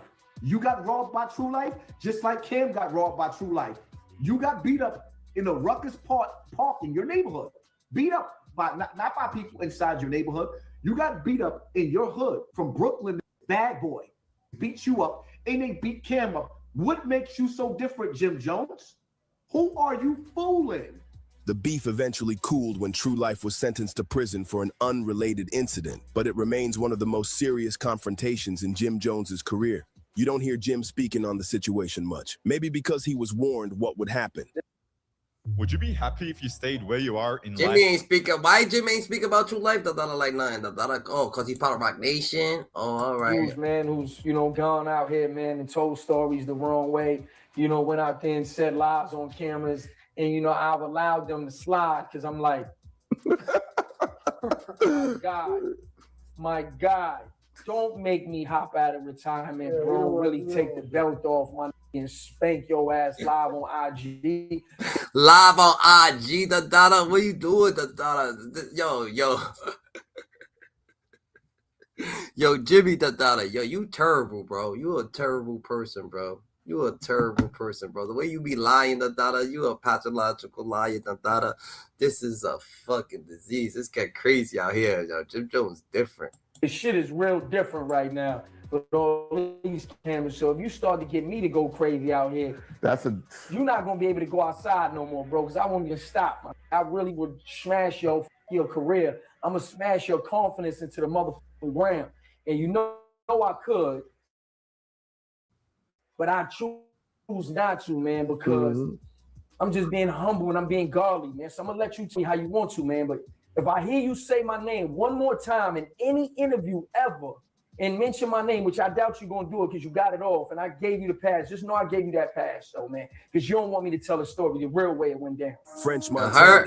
The 15-year beef started around the same time French released footage of Jim on the internet. A lot of people don't want the real story to come out, so they don't mess with people, because they mess with people, you know what I'm saying, real life situations. They going, oh, shit, this nigga know a lot. Viral video of Jim getting jumped began circulating. Right here is the shot. Guy's tanky is coming off. The tanky is coming off right here. Okay, you see the shot, the hit. Right, ding! Okay, you keep watching now. Keep watching. See the orange? Keep watching the orange now. You should be shot. Oh, that's another shot. That's another bing! Hold up, I ain't done yet. You gotta keep watching, slowly. Slowly. Now you see the orange pants running out of there that way. Yeah, under that way. Under that way. He's up top now. He's that. Oh, right there. That's him. He's follow orange. He's going that way. Fruits move. He's going to the exit sign. Exit closed. He gotta go to the next one. He's gone. He's gone. He's out of the picture. He's out of the picture. Well, wait. Follow him though. Zoom in. You go. Follow the yellow. Follow the orange. The orange. Now what you gotta do? Go. Watch. You go sit. Let it spread out a little bit. Hold on, I'm gonna show y'all Camron now. When all this is going down. I'm gonna show y'all Camron. When all this is going down. All right, look, that's little Camron right there. In an early interview with DJ Vlad, French said that their issues started when Jim was speaking on his name online. When I first had problems, I was running around doing what I do, right? I had problems with some people, right? And the people that put a bond on my head, blah, blah, blah, put a hit out on me. So I got hit up. Like, boom, I got hit up around with the, because when you play the streets deep like that, your own people will snatch you from under that car, if you know what I'm saying. So, you know how much they put on your head? I don't know none of those, we ain't gonna talk about it a lot. But at the end of the day, when that happened to me, right, I'm watching DVDs, right? And that was around the same time that was around the same time when I was doing the DVDs and my people was dropping DVDs and Jim Jones, and we had Jim Jones getting beat up at Rucker, this and that. That shit wasn't about now. I don't give a fuck about you getting beat up at Rucker. That's old shit. Like, whatever that music shit, keep it to the side. So whatever had happened, Jim Jones running around. Now if you look at it, if you're a street, if somebody gets shot in the head, You're not gonna go in interviews and act like you're the one that has something to do with it, because then you're indicting yourself. You know what I'm saying? That's a charge. You don't go on the internet and doing all that. And then he go on the internet, yo, French, I heard this and that, French, this, blah, blah, blah. So I'm like, look at this on the internet talking all crazy. You know what I'm saying? That's why my problem started with him, because I didn't care about me pulling that footage out of him saying whatever he had to say. But when he stepped in and just started doing all that dumb shit, by you going on the internet and doing all that don't make you a thug, because you're not built like that. You're not built like that. Yeah, that's crazy. So Jim Jones been doing this fake internet shit, and he's saying that he been doing the French Montana's over here saying like, yo, he got popped, and Jim Jones acting like he had something to do with it, clowning and shit like that on the internet, doing a little mockery and shit like that. So he ain't having none of that. You know, French Montana been the internet sensation, like a Cold Boy TV. He was the kind of that might go try to put some money up, but that wasn't nothing about you. So Jim had nothing to do with it. Nothing to do with it. So you feel that you kind of try to take the credit for what someone else. He was trying situation. Exactly. That's exactly what he did. The tension escalated when French Montana linked Hey, up with Mr. Big Blood, yo, hey, Big Blood, Mr. Jimmy Jones, Mr. Jomochu, Mr. Holographic Pokemon and designer, you know what I'm saying? We want to know, what do you be thinking, when you just be blatantly flogging? Oh yeah, I understand. Or you be acting like you the person that they be telling you to do that. The hood niggas that surround you, they be telling you, oh, you say this, say that, Shotty and them niggas was saying that. Max B. Together, they released multiple diss tracks and videos aimed at Jim Jones and Bird Gang. You trying to blackball the internet world star? This going on. You call label something out the one. But this is why I don't understand. If you blackballing, right, you should be selling $1 million. Yeah, he not even blackballing. He typing go to the label and hey, you don't fuck with the thing. That's not blackballing. That's dick sucking and hating. How you hate and sell 16,000? Yeah, you 16,000.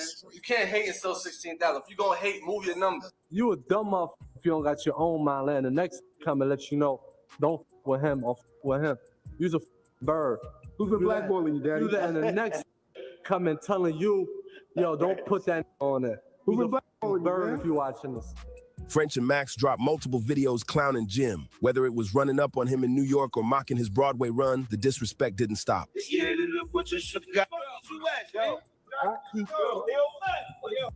at, man? I was right there. I got the whole thing. You got what? You got Jim going back in there talking about call the police. Did you get that? Nah. You ain't get that? You ain't get that? You ain't get that? That's the studio right there. That's that cars. Why you ain't get that? Just came out the building and ran right back in the building, B. I mean, the police is here. Get the fellas. Look how many. You see how many police Jimmy got outside waiting for him to come out? We're going to get him on tape tonight. We are going to get that cocksucker on tape tonight. With you, I'm going to find every track you down like a Let me tell you what happened. koala bear. We see them. He had the police with him. He told them, they ask Bell. Shoot them niggas. My man. And ran. Shoot the niggas. Yo, he ran. Yo, where's Bentley at? Yo, where his Bentley at? Where's Bentley at? Nowhere to be found. That's a turtle chop. That ain't a Bentley. A nigga riding a turtle chop because I put his Bentley in the shop. His Bentley in the shop. Man, Jim Jones, I guess Jim Jones. So this is what it is. This is why I'm gonna get off this. Jim Jones, he's like he's a puppeteer. He been doing puppeteer things. You know what I'm saying? So I guess that's what's happening with Jim Jones. So he's doing puppeteer things. Someone's controlling him to come at the Nas's, the Kanye West's, the Camrons, the 50 Cents. He's different. So let Jim Jones, man, he's gonna keep doing what he's doing. I guess. And that's just the side they chose. I can't get mad. The internet, they trying to be so tough, but it's not happening. They are who they are. They could never change it. Jim Jones could never be a Camron. Jim Jones could never be a 50 Cent. Jim Jones could never be a Kanye West. Jim Jones could never be a Nas. So that's that. We're going to end it right there. He could never be the people that he's talking about. So, hey, it is what it is. Yo, shout out to you, Chomo Chu. Shout out to you, Jim Jones. It is what it is. Life's what you make it. You can't love it. You can't hate it. It's going to be simply what you make it. Let's just stay where God told you because you know he could trust you. God's best cat secret. So, hyenas out.